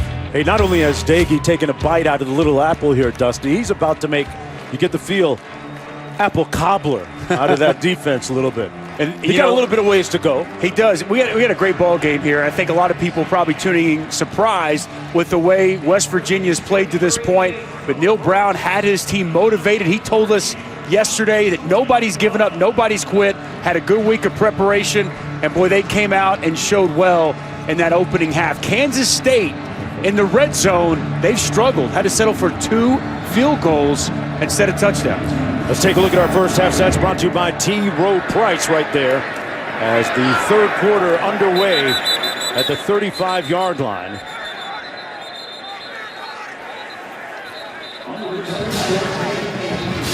They're going to spot the ball right around the 35, 1st and 10 for the Wildcats. They deferred after winning the toss to begin the football game. What'd you make of the first half by Skylar Thompson? Threw just his second interception of the season and only 13 points on the board offensively. Thought he moved around really well, under some pressure, moving around, buying his receivers some time. Again, they couldn't cash in the red zone. He had the long strike early, and I put that more on Josh Norwood making a great play than I do Skylar Thompson making a mistake on the interception. So I thought that Skylar Thompson had a solid first half. A little surprised Kansas State unable to run the football as effectively as they're typically accustomed to. Coming off that loss last week against Texas down in Austin. Wearing number 15. Texas defense, they gave them trouble on the ground as well. This week, though, they've got their full complement of backs. James Gilbert had to miss that game last week. He's back. See if they can get him going a little bit more in the second half. On 1st and 10, they're going to hand it off to number 88, Phillip Brooks. Little end around. Olivia, what's going on down there? Well, the first thing that Coach Kleiman brought up to me was the 5 penalties for 47 yards in the first half. He said we're shooting ourselves in the foot. He also wants to finish drives with touchdowns and not field goals. Obviously, they did not overlook this West Virginia team and their record. They said they always show us different looks today on offense and defense, and we just have to adjust to the new pictures. That's funny. I was just thinking that this had the feel of a trap game for the Wildcats. Pass complete. Good catch by Gilbert, but couldn't make the defender miss. Tyke Smith got him by the shoestrings and brings him down, but still 1st down and 10. Right around the 45-yard line. Picked up 9 on the play. Tyke Smith, one of those true freshmen, getting some reps for Coach Koenig there on the sidelines.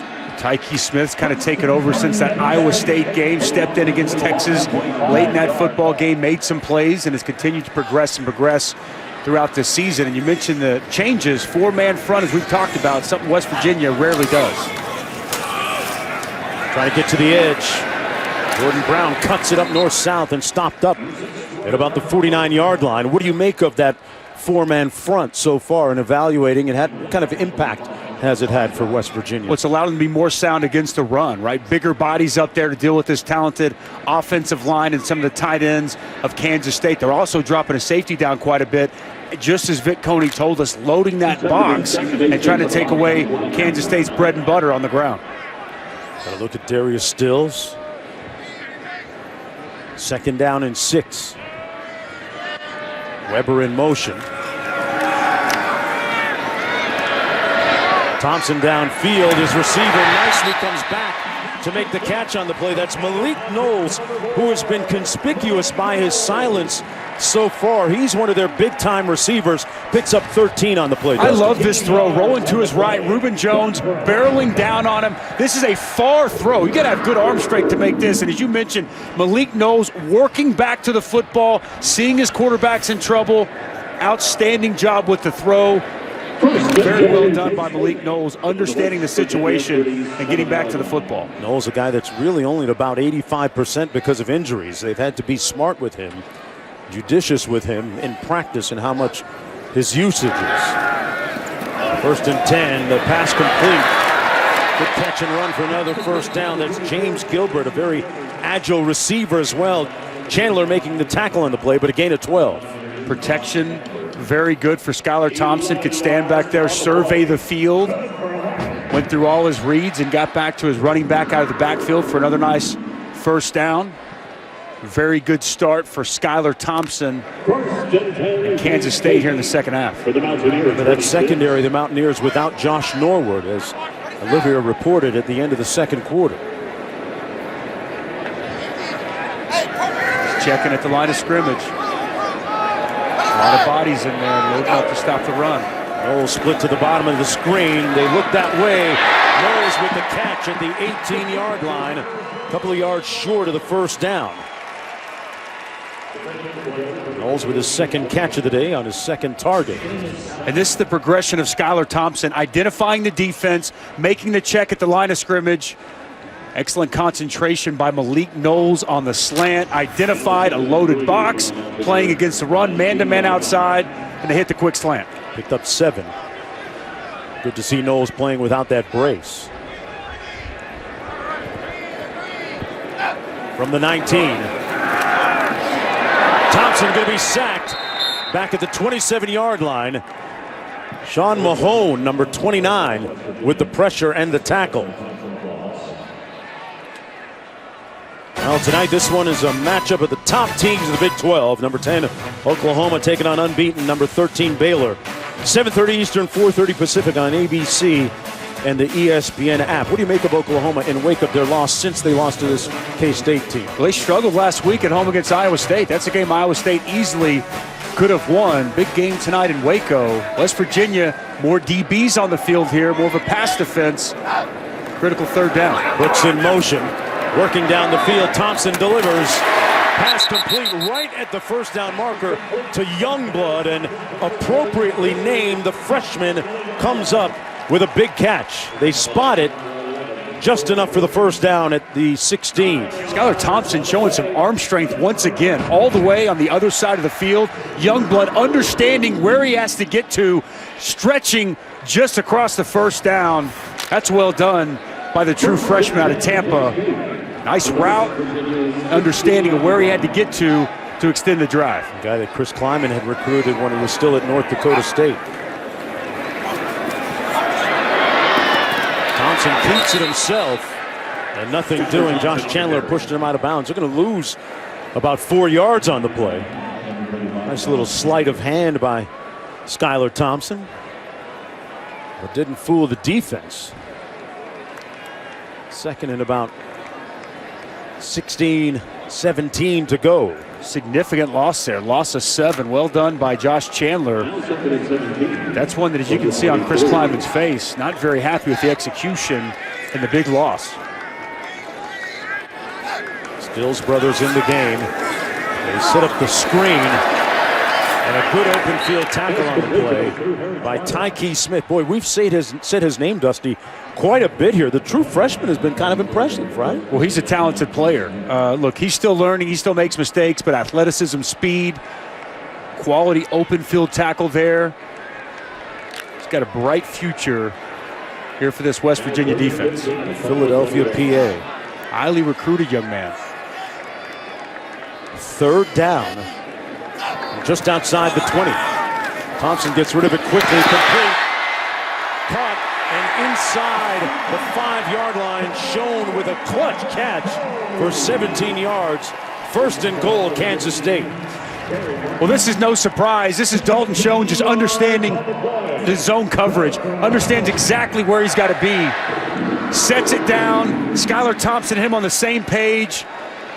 And that's just a savvy veteran senior understanding where he's out on the field, where he's got to get to. Big time third down conversion again to start this drive for Kansas State. 12th play of the drive coming up. First and goal. Thompson going to take off. The tackle of the ball came loose out of bounds. That hurdle was successful, but I'm not sure if you want to define successful as just getting over the defender, because he got stuck, I think, on the landing, Dusty. Chris Kleiman's got to be saying, be careful, Skylar. He gets over the defender this time, but then as you can see, the effort to the football by Darius Steele makes the quarterback pay down inside the 5-yard line. Good liftoff initially. Yeah, you get about 300 pounds waiting for you on landing. You're leaving a lot exposed there when you go and hurdle like that. You got to. I love the effort to the football by Darius Steele, making sure the quarterback doesn't get into the end zone. Second and goal. Little option. Thompson on the pitch to Gilbert. He walks in for a touchdown.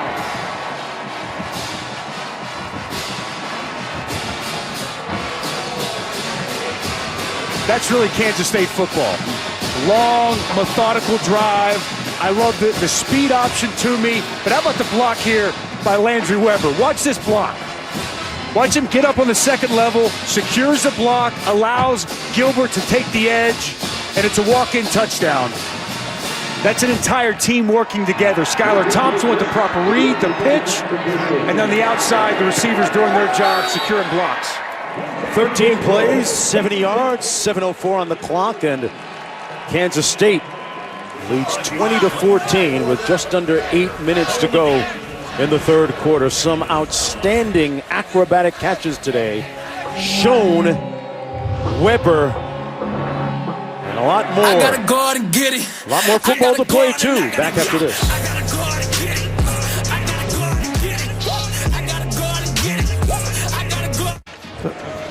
This season, Taco Bell is celebrating student sections, passionate fans like these, by awarding the Live Moss Student Section of the Year. The Kansas State Wildcats student section already on the national watch list. Go to ESPN.com/Taco Bell to see how your school can compete, or get the committee's attention by using hashtag Live Moss Student Section Contest. Touchback called, under 8 minutes to go in the third quarter. Kansas State with a 6-point lead. Big news, headline news of the day: Tua injured in that game, and Alabama's victory. And your thoughts on where they go from here? We're told that he is out for the rest of the season with a hip injury. Devastating news for Alabama, obviously, and really for all of college football. That's the last thing you want to see, some of the great players get hurt like that. And I guess they're saying it's a hip injury and it could be extremely serious. He was care flighted all the way to Birmingham Hospital to undergo further evaluation, but obviously a huge hit to the Alabama Crimson Tide. Certainly can impact their college football playoff chances. And Dusty, how do you think it'll impact your personal picks for the college football playoff? Well, I'd take them out right now if I could. That far, huh? Yeah, I mean, honestly, I would. I don't think they're quite the same football team, especially as you look at, the teams that they've beaten. Part of why I have Alabama up there is because of what their ceiling is with Tua healthy, and clearly that's not going to be the case the rest of the season. I've got Minnesota up there too, but they're taking a beating right now against Iowa. Kennedy McCoy on the reception. Picks up a couple of yards on the play. This Kansas State defense looking ferocious here to start this second half. Watch Hubert coming off the edge. Excellent hands working over there on McKivitz. Quality matchup today with West Virginia, probably their best player, definitely best offensive lineman. McKivitz making his 45th consecutive start, and Wyatt Hubert, the outstanding sophomore defensive end for Kansas State. They've been battling all day. You mentioned we've had a great meeting with him yesterday. Wyatt Hubert right there from Topeka, Kansas, as we look at today's PlayStation player impact rating. Leads the team with 5 sacks, 8.5 tackles for loss. Very studious, meticulous in his preparation. That's why he's a star on the field.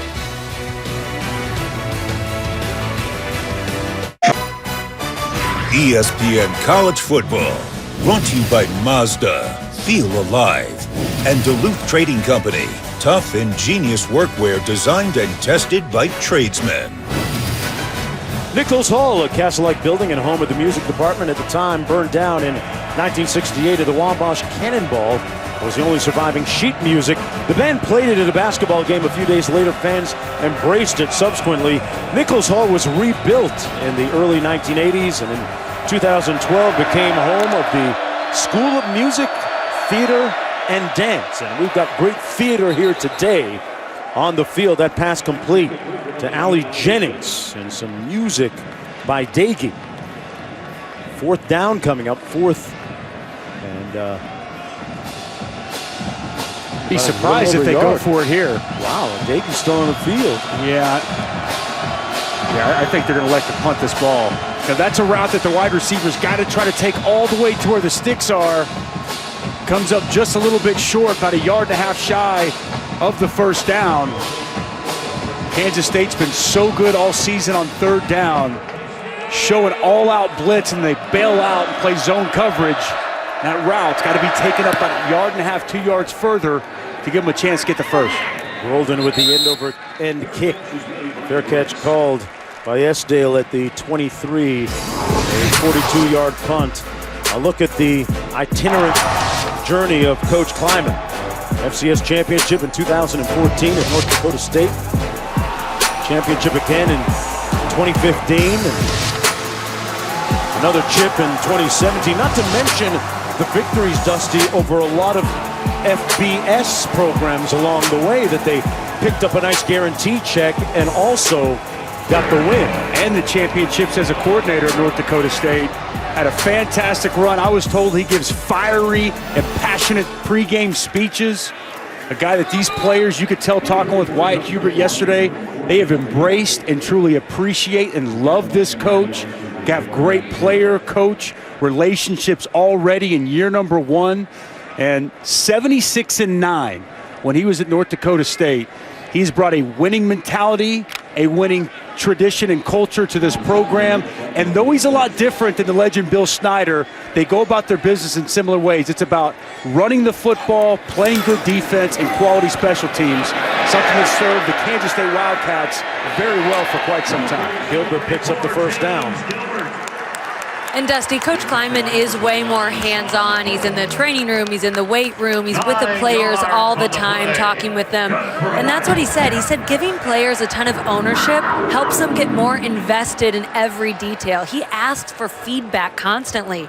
And overall, he says football is football. It doesn't matter at what level, and it doesn't matter where. He's proven that to be the truth, man. He's had a great start to his tenure here at Kansas State. First down and 10. Gilbert motions out to the top of your screen. Thompson surveying. Keeping the play alive. Didn't try and hurdle anybody that time. Brought down to the 37 by Smith.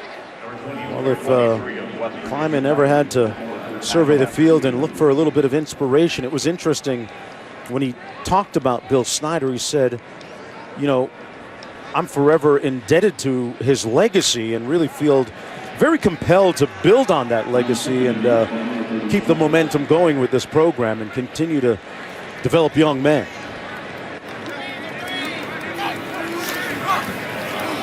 Second down and 8, they give it to Brown. Jordan Brown picks up about 3 yards, but a flag down on the play. 4:41 to go in the third quarter.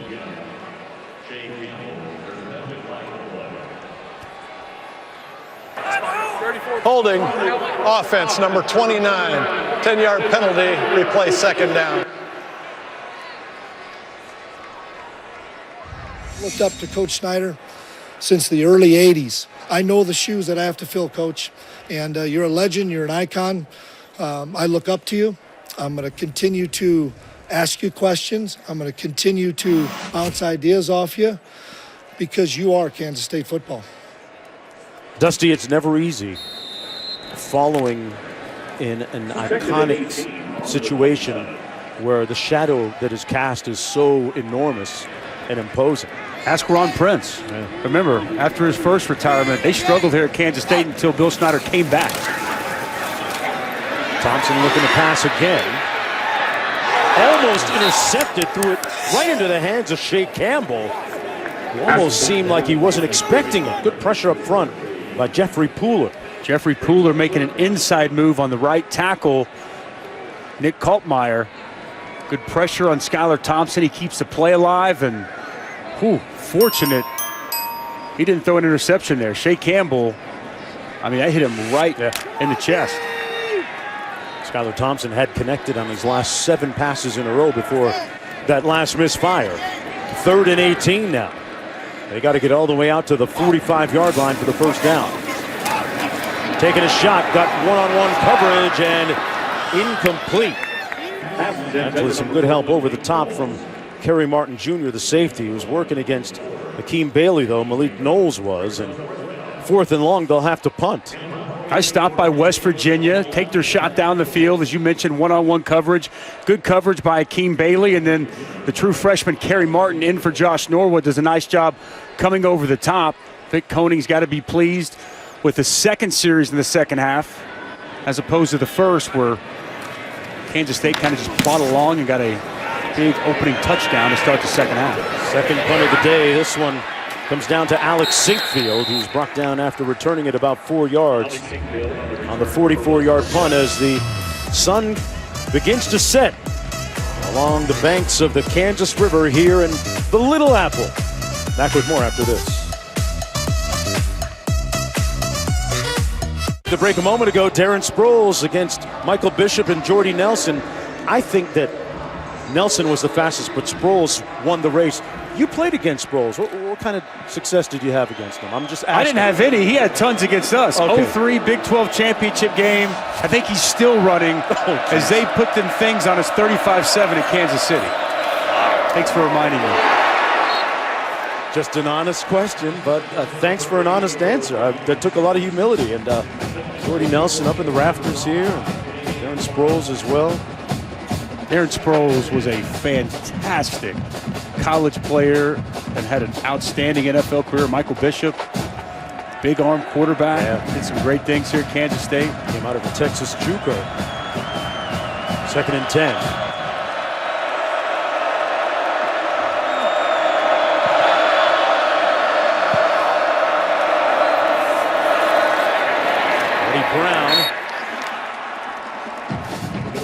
Brown picks up about 4 on the play.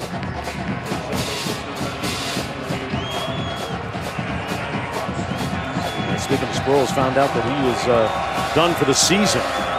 Result of an injury.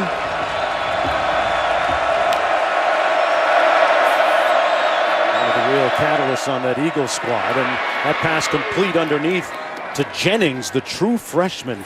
The Mountaineers have a lot of true freshmen that make key contributions. 13-yard gain on the play. I like that play call. Mesh route, 2 receivers going across each other, almost set a little pick, and then the speed of Jennings to run past the coverage. Nice placement by Dagey, putting the ball out in front of his receiver so he could get yards after the catch. Big 3rd down conversion. Sam James, the inside receiver. They're going to run it. Letty Brown, another one of those guys from Philadelphia. A sophomore picks up 2 on the play.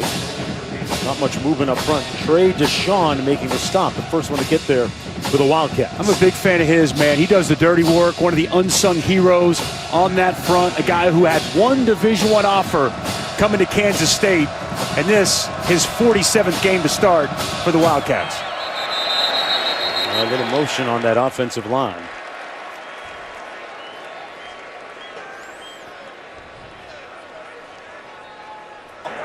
Ball start, offense number 74, 5-yard penalty, 2nd down.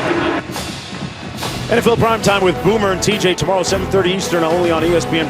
Nobody taking you through all the highlights like they do, folks. The show available to stream each week, so you can watch it anytime you want, Monday, Tuesday, Wednesday, on any device you want. To get ESPN+, download the app or go to ESPNplus.com. 2nd and 13. Dagey over the middle, in traffic, and a catch. What a grab by George Campbell, who is having a career here today. This is a big-time throw. Fits it right in a tight window. Above the linebacker, Elijah Sullivan, in front of the safety, Goolsby. Very tight window. He's got to make that throw. Puts it up high. Lets the tall 6'4" George Campbell go make a play. 21 yards. Letty Brown into the boundary, picks up 2. Brought down by your guy, Dusty Deshawn.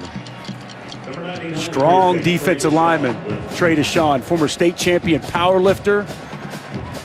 Again, sometimes those big guys down low don't get the great stats, but they mean so much to a quality, sound defense.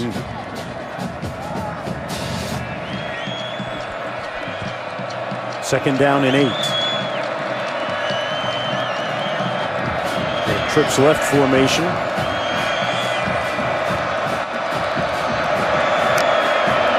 Little bunch. One little receiver screen. Esdale on the move and picks up another 1st down. Goolsby making the tackle. And an 8-yard gain to move the sticks. Watch this outside perimeter blocking. It's fantastic. 15 George Campbell, 19 Ollie Jennings. Both secure the block, allow Esdale a crease. Nice job by the receivers on the perimeter. Dagey eluding the rush and fires incomplete at the 15-yard line. Live to play another play. As Esdale, the closest receiver. 1:06 to go here in a fast-moving 3rd quarter.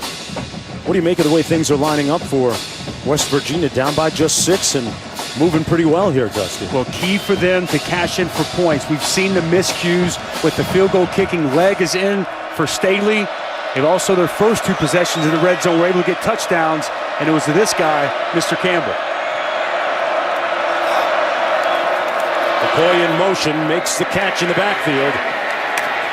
Picked up a block or 2 and picked up about 4. Esdale was out in front making the block on the play. Got a flag. Holding, offense number 76. 10-yard penalty, replay second down. Going to go against Chase Barron. Under a minute to play now in the third. Costly holding penalty, backing up West Virginia. 2nd and 20 now. Remember, this Kansas State defense, one of the tops in the nation in red zone defense, coming into the game today. Sam James out to the top of your screen.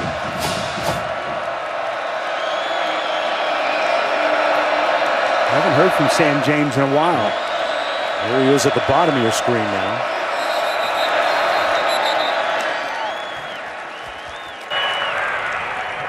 Timeout, West Virginia. Their 2nd and 20 with 35 seconds to go. Bundle up. Hot finish coming up.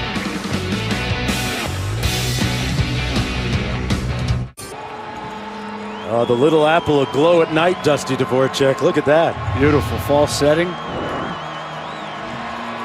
Tell you what, you wake up in the morning, it's 28 degrees, and 2 hours later, it's 60. Beautiful day. Heck of a ball game here as well.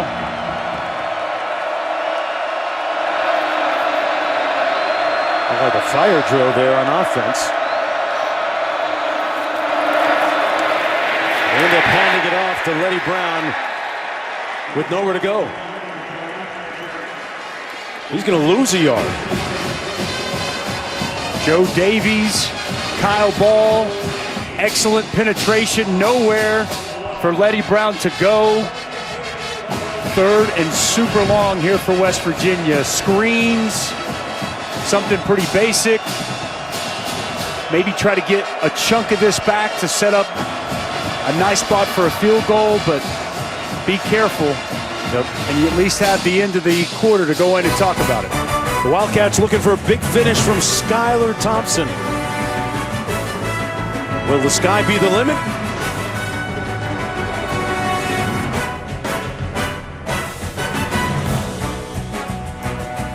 Things that we get to do when we go to each and all these different college towns is check out the local life. Taking a look at Aggieville here in Manhattan, Kansas. Awesome collection of bars, restaurants.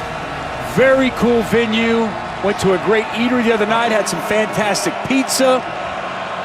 A awesome college town here in Manhattan. You know, I'm not mad at you, even though you didn't bring back any Varsity Donuts from Varsity Donuts downtown for us. Forgiven. Start of the 4th quarter. Dagey back to pass.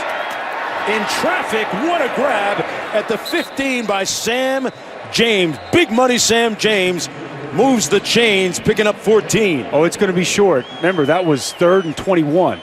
He just got back a little bit past the line of scrimmage. We got a flag.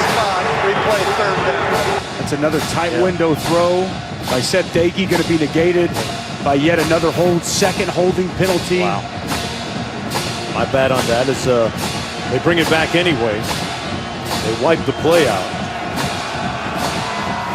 They spot it all the way back at the 40-yard line. And you see the field goal target line, so still not quite in field goal range. That's their 3rd penalty this drive. 3rd and 31. They got to get all the way down to the 8-yard line.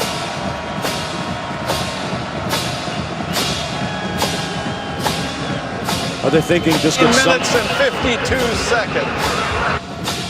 They're thinking about just getting some of it back in Yes. field goal range here? I think that's the absolute best case scenario right now. I mean, it's tough to drop a 3rd and 32 play. Screens, draws, the last thing you want is a turnover in this spot. Try to put yourself in position to try to be able to come away with some points on this drive.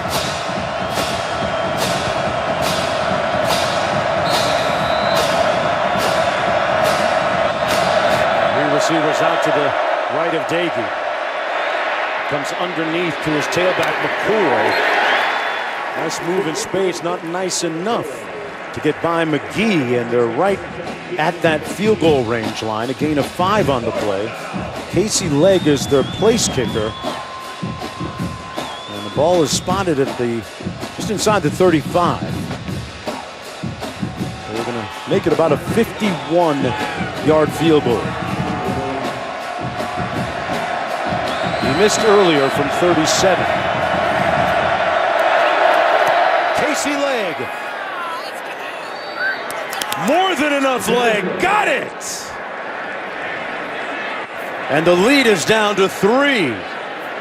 And he had some room to spare on that 51-yard career long. Casey Legg confident.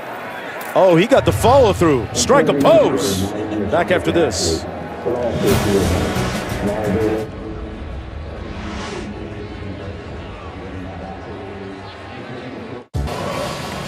The amber late autumnal hues here in Manhattan, Kansas. Beautiful sunset. 3-point football game. And this college football on ESPN presented by PlayStation. After that 51-yard field goal, it's 20-17, and this is the guy that took it back 99 yards last week. Youngblood couldn't get it done this time as we go back to the studio. Guys, the boat has a little bit of a motor from Minnesota. Tanner Morgan finds Tyler Johnson now within a touchdown and the ball, down 20-13 late in the third. Rowing the boat. 1st and 10 from the 20. It's got some life to it. Yeah, now. you know, I did have Minnesota at number 2 there. Okay. Had him at 6 when everyone else was sleeping on him, but that's just me. James Gilbert in at tailback. Youngblood in motion. They fake the jet sweep and give it to Gilbert.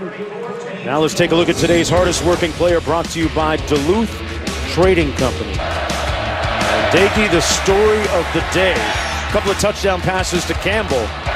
Took some big hits along the way, but made some big plays in response. And making his first start of the season, I'm not sure that you could have asked more from him at this point. 17 of 25 passing, 179 yardage, and a couple of touchdowns. He's been fantastic so far today. Thompson under pressure throws it away. Yeah, he's been fantastic today. To not even know you're going to start and step in and play the way that he has. Unbelievably impressed with the poise, the way he's taken ownership of this offense. Let's see what he's got in store for this fourth quarter. But so far, so good for Jarret Dagey. And my apologies to him and the family for calling him Seth a few times. His brother, the former quarterback at Texas Tech, and Austin Kendall, the starter all season up until today, watches with the hat on over the sidelines. 3rd and 5. Mountaineer defense comes up with another stop. They bat it down. That was low. And it's 4th down and 5. Vic Koning's defense, that's right, fish to the sky because they've deserved it today. Holding Kansas State to 20 points. Just a 44-second drive, and you see Lowe shuts it down, reads the quarterback's eyes, gets his hands up. Huge stop for Vic Koning's defense to get West Virginia the football back. Anktel, not a great punt. This one's going to be marked right around midfield. And Jarret Dagey going to take the reins of this offense. His team down by 3 with 13 to go. Lowe with a big play. The name is Lowe, but the hands were high. Back after this.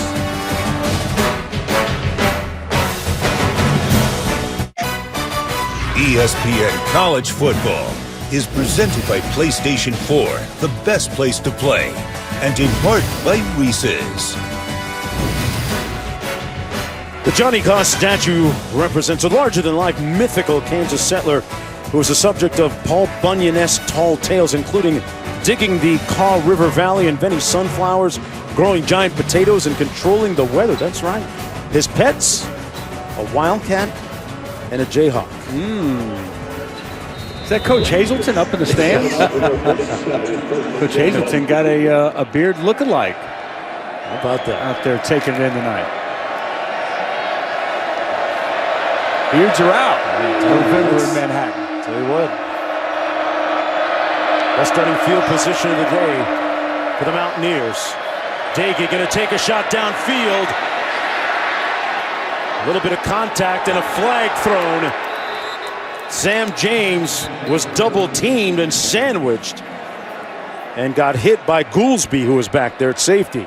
It took a while for the referee to throw the flag, but clearly Goolsby contacts and prevents him from being able to go make a play on the football. Without question, pass interference on the senior Denzel Goolsby.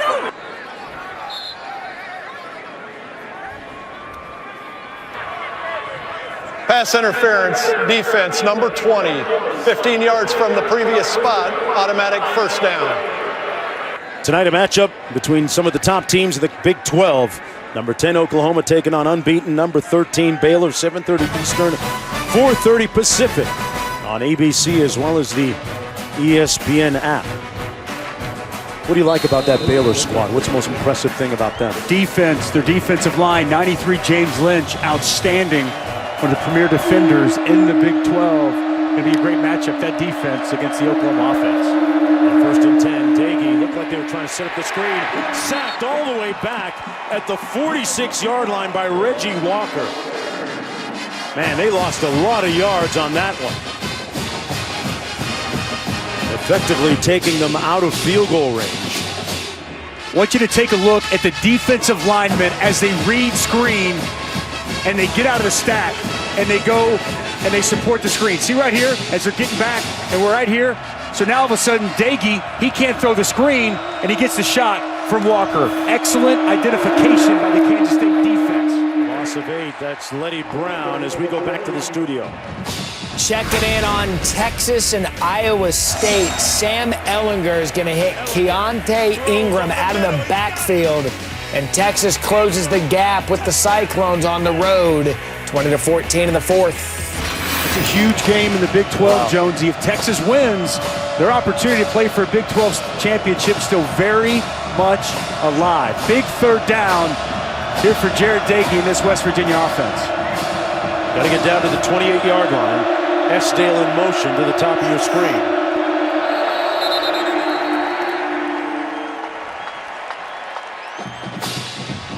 Flag down, here's the call. Ball start, offense, number 76, 5-yard penalty, third down. Look at the standings. You talked about Texas's opportunity at 4-2 in the conference. Right now, taking on Iowa State. We saw Iowa State against the Mountaineers earlier.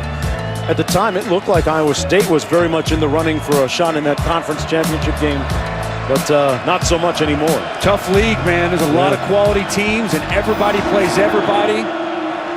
Third and super long once again for West Virginia. Daigie just got rid of it in time. Wide open! Room service, touchdown! Wheaton! They turned him loose. Better go get it! Daigie got rid of it just in time, and Bryce Wheaton, well, nobody was within the same area code as him. And a deafening silence has descended upon Bill Snyder Family Stadium.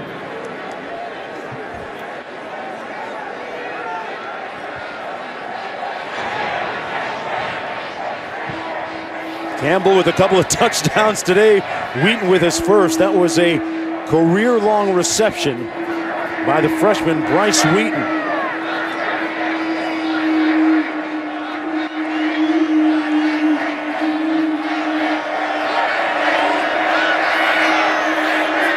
Boy, the Mountaineers up by 4. Jarrett Daigie making his first start of the season. Mop-up duty last week. But you look at him now, and he seems to be saying, Man, that's a touchdown. You already know. Dusty will tell you more about it on the other side.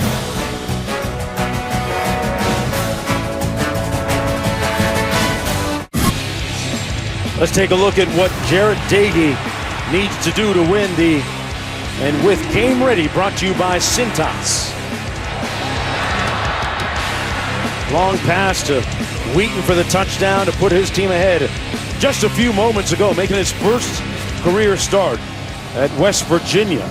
Former Bowling Green transfer who led the MAC in touchdown passes and passing yards as a sophomore. What was the key on this play, Dustin? Two key elements. Number one, I want you to watch as Jarrett Dagey navigates to the pocket, keeps his eyes downfield. Here's the other part. Go ahead and freeze that for me, guys. Okay, he is the flat defender. You got a safety over here who needs to be over the top, but he gets hung up inside and allows the receiver, Wheaton, to go right here and be left all alone. As Dagey navigates the pocket, gets loose, keeps his eyes down the field, safety gets hung up on the underneath route, nobody over the top. Wheaton's wide open, Dagey finds him, and a huge West Virginia touchdown as they take the lead in the fourth quarter here in Manhattan. About 11 and a half minutes to go. This Mountaineer defense has been stopped. They have been impenetrable at times, like on that play on first down. Nowhere to go on that run for Gilbert, stopped by Reuben Jones. And, you know, look at the quarterback there, Dagey. Coach Neil Brown said to the amassed media this week in his early press conference, he wouldn't reveal who the starting quarterback was going to be. He simply said, I've got a pretty good plan of what I want to do. And he revealed it today, and it's been Dagey the entire way. Thought that we might see a mix of both quarterbacks at times, but not so. On 2nd and 10, Skylar Thompson taken off and sliding in, and he took a hit, a flag thrown, and Thompson shaken up on the play by Lowe. Got to be smarter than that if you're X3 Lowe. Quarterback gives himself up, goes to the ground. We can't contact him. We just hope Skylar Thompson's okay.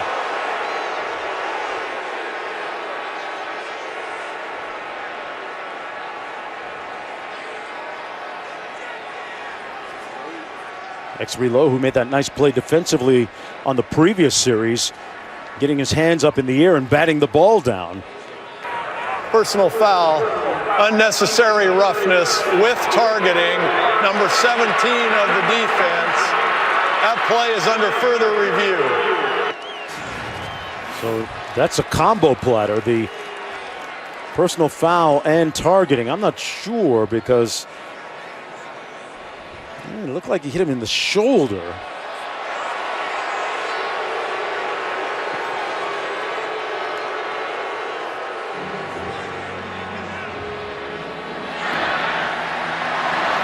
That's a better angle. Yeah.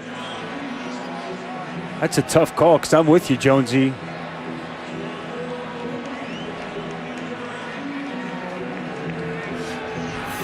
Obviously. Targeting. We do have unnecessary roughness 15 yards from the end of the play. First down, Kansas State. And I was with you. Number 17 may remain in the game. It looked to me like he came with the shoulder. Here's the key, though. Once the quarterback goes into the slide feet first, he's protected. Right, and I know that's a bang-bang play, and that's tough on X3 Lowe because he's running as hard as he can. He's trying to get there, but right now, as he starts to go down feet first, he's fully protected, and you can't get that shot on him. That's why the 15-yard stays on, but the targeting is taken away. 15-yard run and a 15-yard penalty tacked on top. Out of the 45, 1st and 10. New quarterback in the game, Nick Ast. 6'5" sophomore.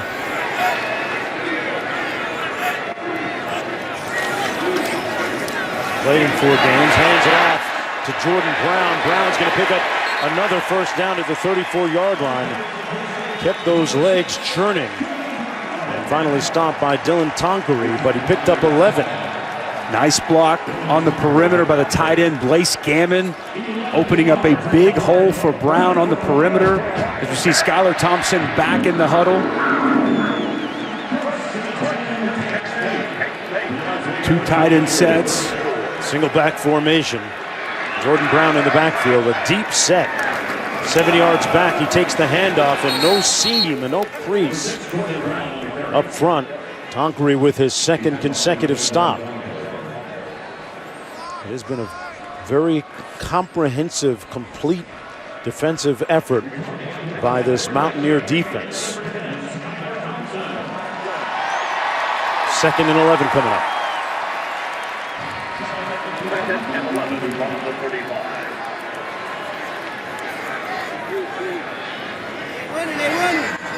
Schoen split to the top of your screen. Take the handoff and got brought down behind the line of scrimmage. Going to lose a yard on the play.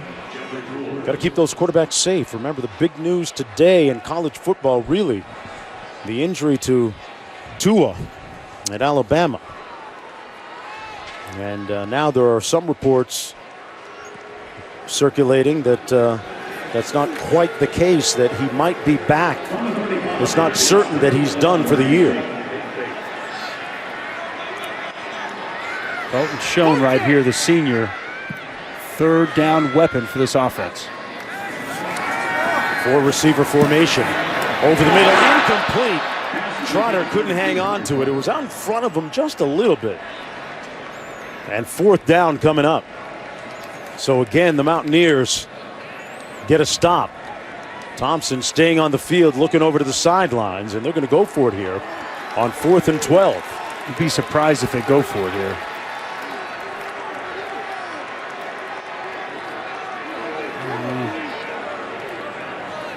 Do you like this play? Do you like this move? No, I don't think they're going to go for it. I think they're going to take a delay of game, Okay. possibly back up for the punt. Okay.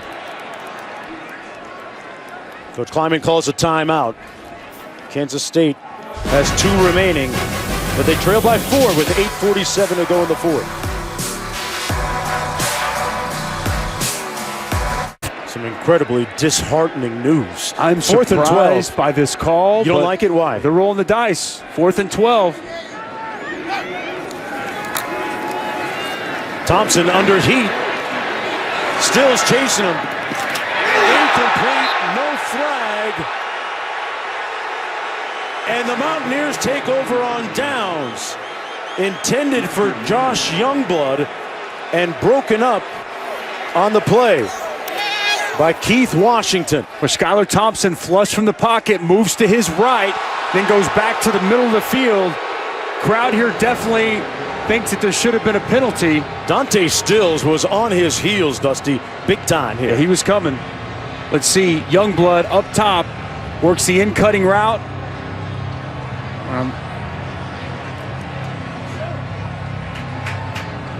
Phillip Brooks on the route there was not targeted. Instead, it'll come back the other way, 1st and 10 for the Mountaineers. Jarrett Dagey at the controls, 1st and 10. And he throws that one away. One more look at that last play. You mentioned it. Stills flushes him out, throws back to the middle of the field. Washington get there a little bit early, maybe just a touch, but I don't know. I'm okay with the no call there. Yeah. Thought that was pretty good coverage by Keith Washington. And the reason I didn't like that call, you've already shown that you could have pinned them inside the 5. I mean, now you're giving the football on the 35, 36-yard line. Even if they don't get yards, they can flip the field position with a punt and force you to drive down. I just think it's too early to take a gamble of that magnitude for Chris Kleiman. Dagey on the receiver screen, complete to Esdale, and Esdale with nowhere to go. It's going to be 3rd down and about 10 to go. Walter Neal Jr. making the stop.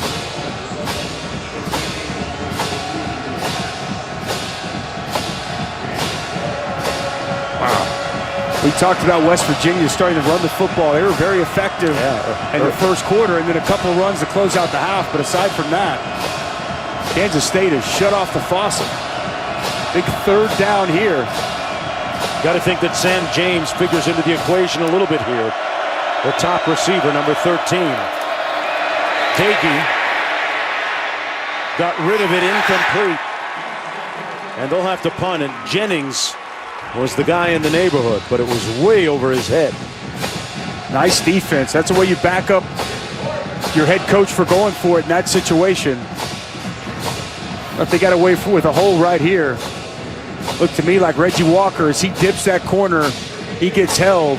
He throws his hands up and wishes he had it, but able to flush Daigie out of the pocket and force the incompletion, get their offense the football back. Yeah, he was looking at the official like, hey, you didn't see that? I saw it from up here.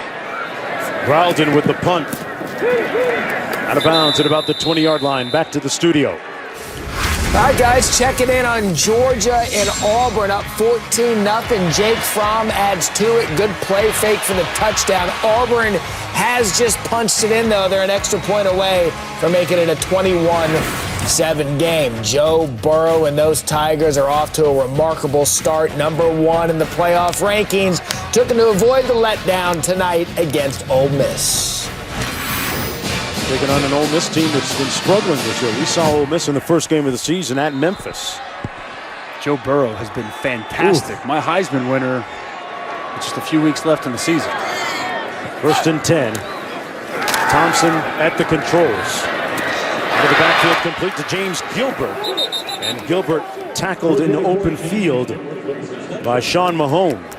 Well, Big 12 now on ESPN Plus is a must-have for Big 12 fans. It's the exclusive home for the weekly Les Miles All Access show. Plus, you get more than 50 men's basketball games and hundreds of other Big 12 games, including women's basketball. Sign up today at ESPNplus.com. Looking forward to that women's basketball season in the Big 12. Run it into the boundary. Gilbert stopped up by Darius Stills. One of the first guys to get there to make the tackle. He and his brother Dante doing a nice job up front today. These guys get after it, man. They play very tough, very physical, active to the football. See Darius Stills working inside. Gets underneath the block of 62 Tyler Mitchell. Penetration disrupts that play from the beginning. Brother watching from the sidelines on this one. Under 6.5 to go. Thompson under heat, sacked back at the 7-yard line by Pooler. Boy, this Mountaineer defense rising up. Inspired, motivated, agitated, and playing some ball today. It's been fantastic. Vic Koenig, he said no pats on the back. He had lost his voice for a reason, and his defense has come out and responded in such a positive way. Pooler's going to come from out of your screen. Little twist game as he works inside. Beats the protection, gets a huge sack, and forces a punt. High snap. They get the punt down, though. Ankle. He's going to watch it bounce at about the 40. He takes a fortuitous roll for Kansas State. All the way down to the 43-yard line. It'll be 1st and 10. Good starting field position for the Mountaineers. But defensive coordinator Vic Koenig, when we met with him yesterday, he admitted he was fatigued. It had been a rough week, like you documented and said, Dusty. There wasn't a lot of coddling going on for his defensive unit. And after he met with us, he said, guys, you go have a good dinner, have a good night. I'm going to try and catch a couple hours sleep. He said, what did he say, a couple hours, all he's gotten all week? And, you know, I think big reason they changed up their defense. They went more 4-man front. We've talked about the different schemes and formations that Kansas State throws at you. They had a lot on their plate this week and was not happy with the way they performed against Texas Tech in the first half a week ago. Can Jarrett Daigie close the deal here? He hands it off to Letty Brown. Brown cuts it north-south, picks up a first down of about 14 yards on the play. Outstanding cutback by Letty Brown. It's a zone to the right, and he's excellent vision working back to a big gaping hole in the middle of that Kansas State defense. Quality run to start this drive for West Virginia, and clearly West Virginia changing their pace, slowing it down, and milking that clock for all it's worth. Great point, Dusty. 10 on the play clock. Daigie hands it off to Letty Brown again. Down to the 40-yard line, picked up 4 on the play. You know, we would be remiss if we didn't mention those big guys up front who have done a good job protecting their quarterback, Jarrett Daigie. Kivitz, Gmitter, Mays, Barrett, and Wickline. really stepped up today, done a nice job. Obviously, we've talked a lot about Jarret Doege and his performance here. We've also talked a lot about Chris Kleiman and what they've done. This would be the biggest win of the Neil Brown era if they can complete this and come away victorious. Huge. Look at Michael Brown, also one of those linemen up front. Eddie Brown with nowhere to go. The Wildcats set the edge. Reggie Walker inspired after not getting benefit of that holding call a couple of plays ago. They're going to lose 5 on that play. That's really good by Reggie Walker. Staying home, setting an edge, and not coming too far inside. Right there where he needed to be.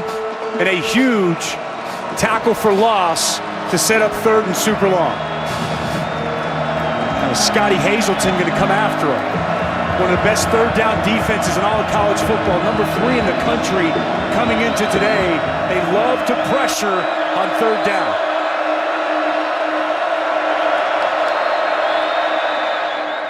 And we're going to get a timeout called by the Mountaineers. A little more time to think about it. West Virginia. A conversion here on 3rd down would be huge for Neil Brown. Well, Sports Center tonight from Los Angeles after Arizona, Oregon, with Linda Cohn, Stan Verrett. An update on the injury to Tua, the effect it could have on the playoff race. Plus, after Saturday's results, Heather Dinich on how the Pac-12's playoff prospects look. And a report from Colin Kaepernick's workout. What teams are saying after seeing him work out on Saturday. Sports Center after college football on ESPN, as well as the ESPN app. This is Doege's day. Dime. Beautiful touch on that pass. Fits it in a tight window. George Campbell with a huge first quarter. That one was really impressive. Going the other way. Like the way he bought himself time. Under pressure, no panic, eyes down the field. But this is the biggest snap of the game.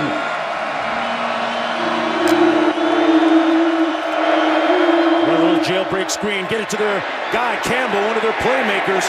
Got a flag down. He's down to the 40. And that's going to be, in all probability, a hold. It's going to be a hold on Jerry McPherson. The safety was fighting through a block. Actually makes that play. Outstanding individual effort by him. What'll be interesting, will they accept this or decline it? Holding offense number 88. That penalty is declined. Brings up 4th down. That's the smart thing to do. And they dialed up pressure like we thought. Scotty Hazelton brought his safety, Denzel Goolsby, and they had it set up. There's your hold on the outside by Esdale. It's an excellent job by Jerry McPherson. Fighting, keeping that outside shoulder free, even fighting through a hold to get that tackle short of the sticks. Hey, Casey Legg made one earlier from 51, but they're going to punt here as Josh Growlin comes in. You want to try to pin Kansas State back, and as well as your defense has played for most of the day, right, trust that they can get a stop.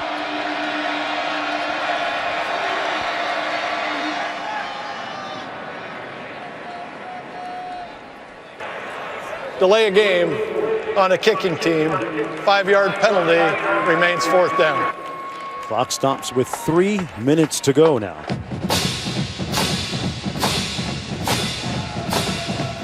And move it back to the 45. We'll see if Growlin tries to hit the coffin corner here. Late inside the 10-yard line. He had one earlier that they failed to down, even though he did his part. And a fair catch called inside the 10-yard line at the 8. That is a cash money punt. Only 37 yards, but forget about the distance. It's where he put it. Now Kansas State has to go 92 yards and 253 or less to find a way to win this football game. They've won 3 of their last 4. Beaten last week at Texas. Prior to that, a big win against Oklahoma. He has 4 career game-winning drives. Trying to author another one here. With just under 3 minutes to go and 97 yards away. Pardon me, 93 yards away. complete. Brown. Let's see where they spot it. They're going to give him the first down.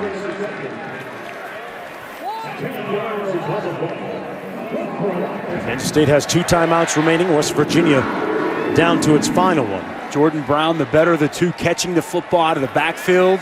Nobody accounts from him. An easy first down for Jordan Brown. Start this drive.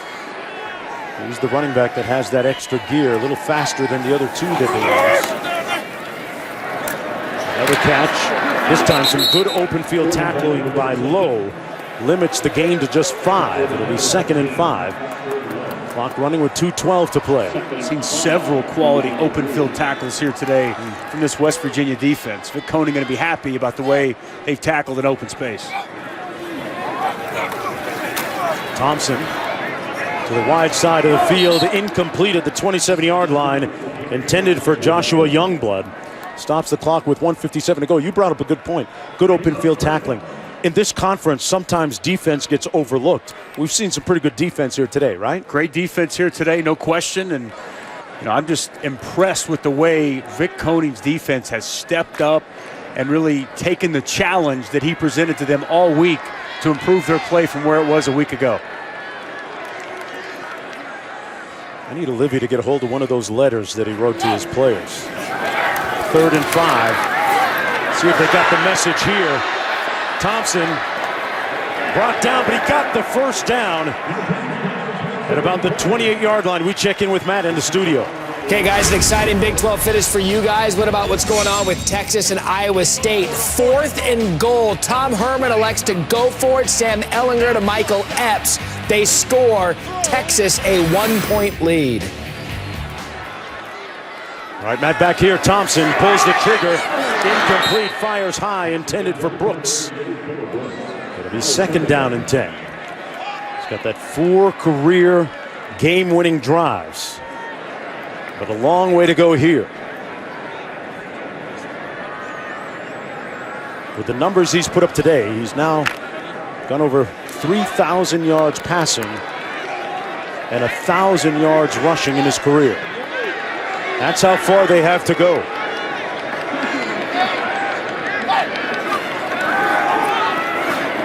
Thompson, complete at the 40, enough for the first down. Good catch by Brooks, went right back to him.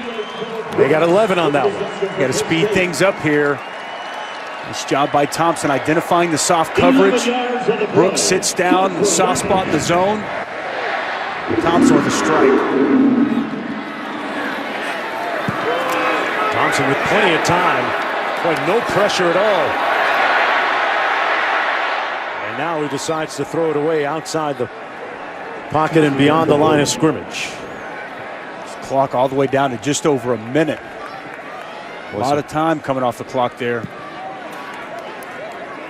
Look at the impressive career numbers that I alluded to a moment ago. 3,000 passing, 1,000 rushing. And then Colin Klein, who's still on staff here. Quarterback's coach. 2nd and 10.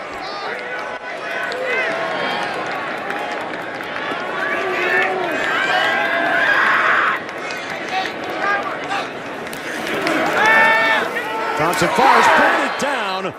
Boy, Lowe has been in on some big plays defensively for the Mountaineers. That's his 2nd pass broken up. 2 of them he's batted down by getting those hands up. That's excellent anticipation, zone coverage, gets his head around after he tries to reroute the wide receiver. He's buzzing out to the flats. Really nice job in coverage there by Exree Lowe. 3rd down and 10. From the 40. Where is Dalton Schoen? He scored on the first play of the game for Kansas State. Been quiet ever since. Pass complete. Hit on the sidelines was Jordan Brown. 4th down. What's the call now, do you think, Dusty? I'm with what you just said previously. I'm wondering where Dalton Schoen's been, right? I mean, this is a guy who the last couple of years for Kansas State, on 3rd down, you need to play a guy you trust who can run routes, has sure hands. It's the senior 83. But he has not been much in the mix so far here in the second half. They've got to get to midfield, the 50 for the first down.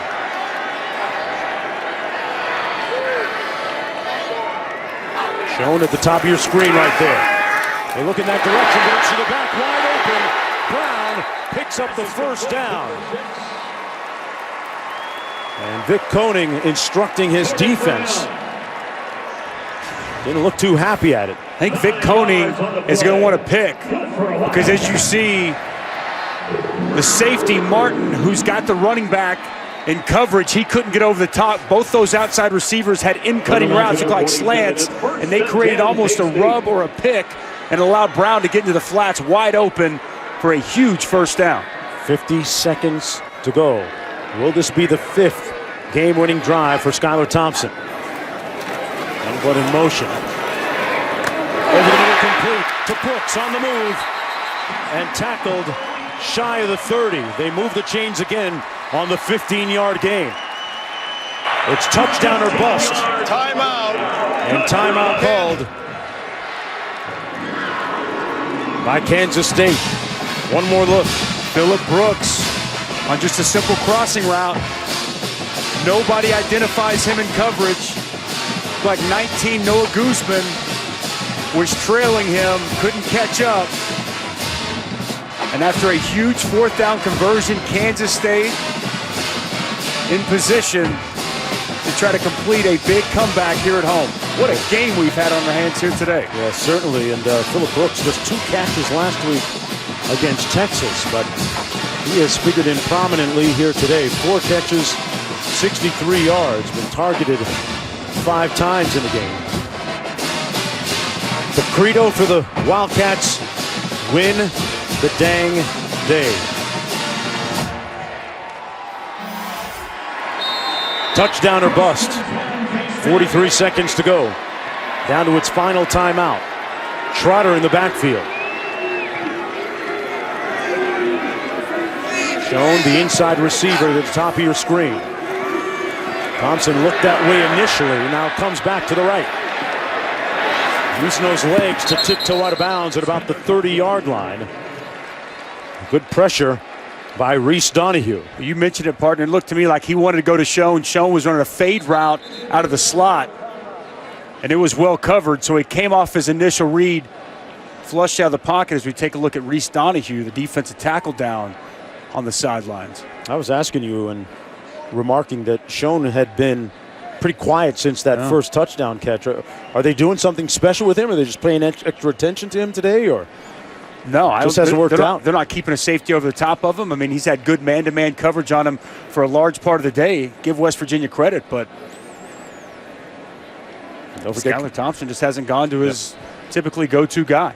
Coming up next, folks, don't forget, number 1 in the college football playoff standings, LSU taking on Ole Miss immediately following this game. 35 seconds to go. Timeout on the field, and both teams down to their final timeout.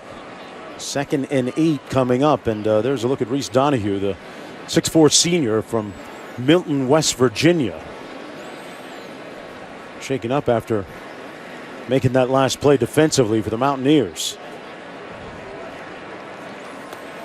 Tell you what, these teams have both left it on the field today. It's been impressive. Good to see Reese walking off the field. We had a chance to sit down with him when we were in Morgantown a couple of weeks ago. An impressive young man. I think he's got a future in the coaching world. A nice career here at West Virginia as well.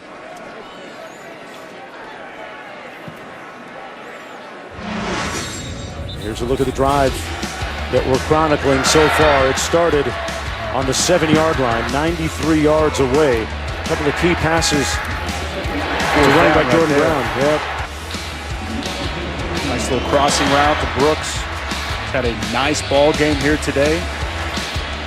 That's the last play. Donahue in pursuit of quarterback Skylar Thompson. 2nd down and 8.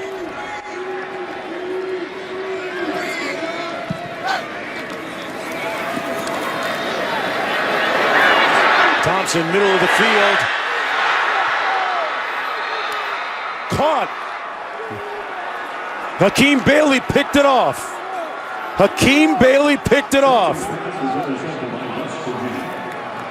Outstanding job in coverage by Hakeem Bailey. It's a double move by Dalton Schoen, and he had a step on his man. Skylar Thompson floated a little bit too much, and an outstanding job by Hakeem Bailey making the play on the football. They both went up, and the wrong guy came up with it. If you're a Kansas State fan, Hakeem Bailey with a little dap to finish it off. Oh, sorry, here, take a look here. He's going to work inside, kind of sit it down, and then he's going to run his route.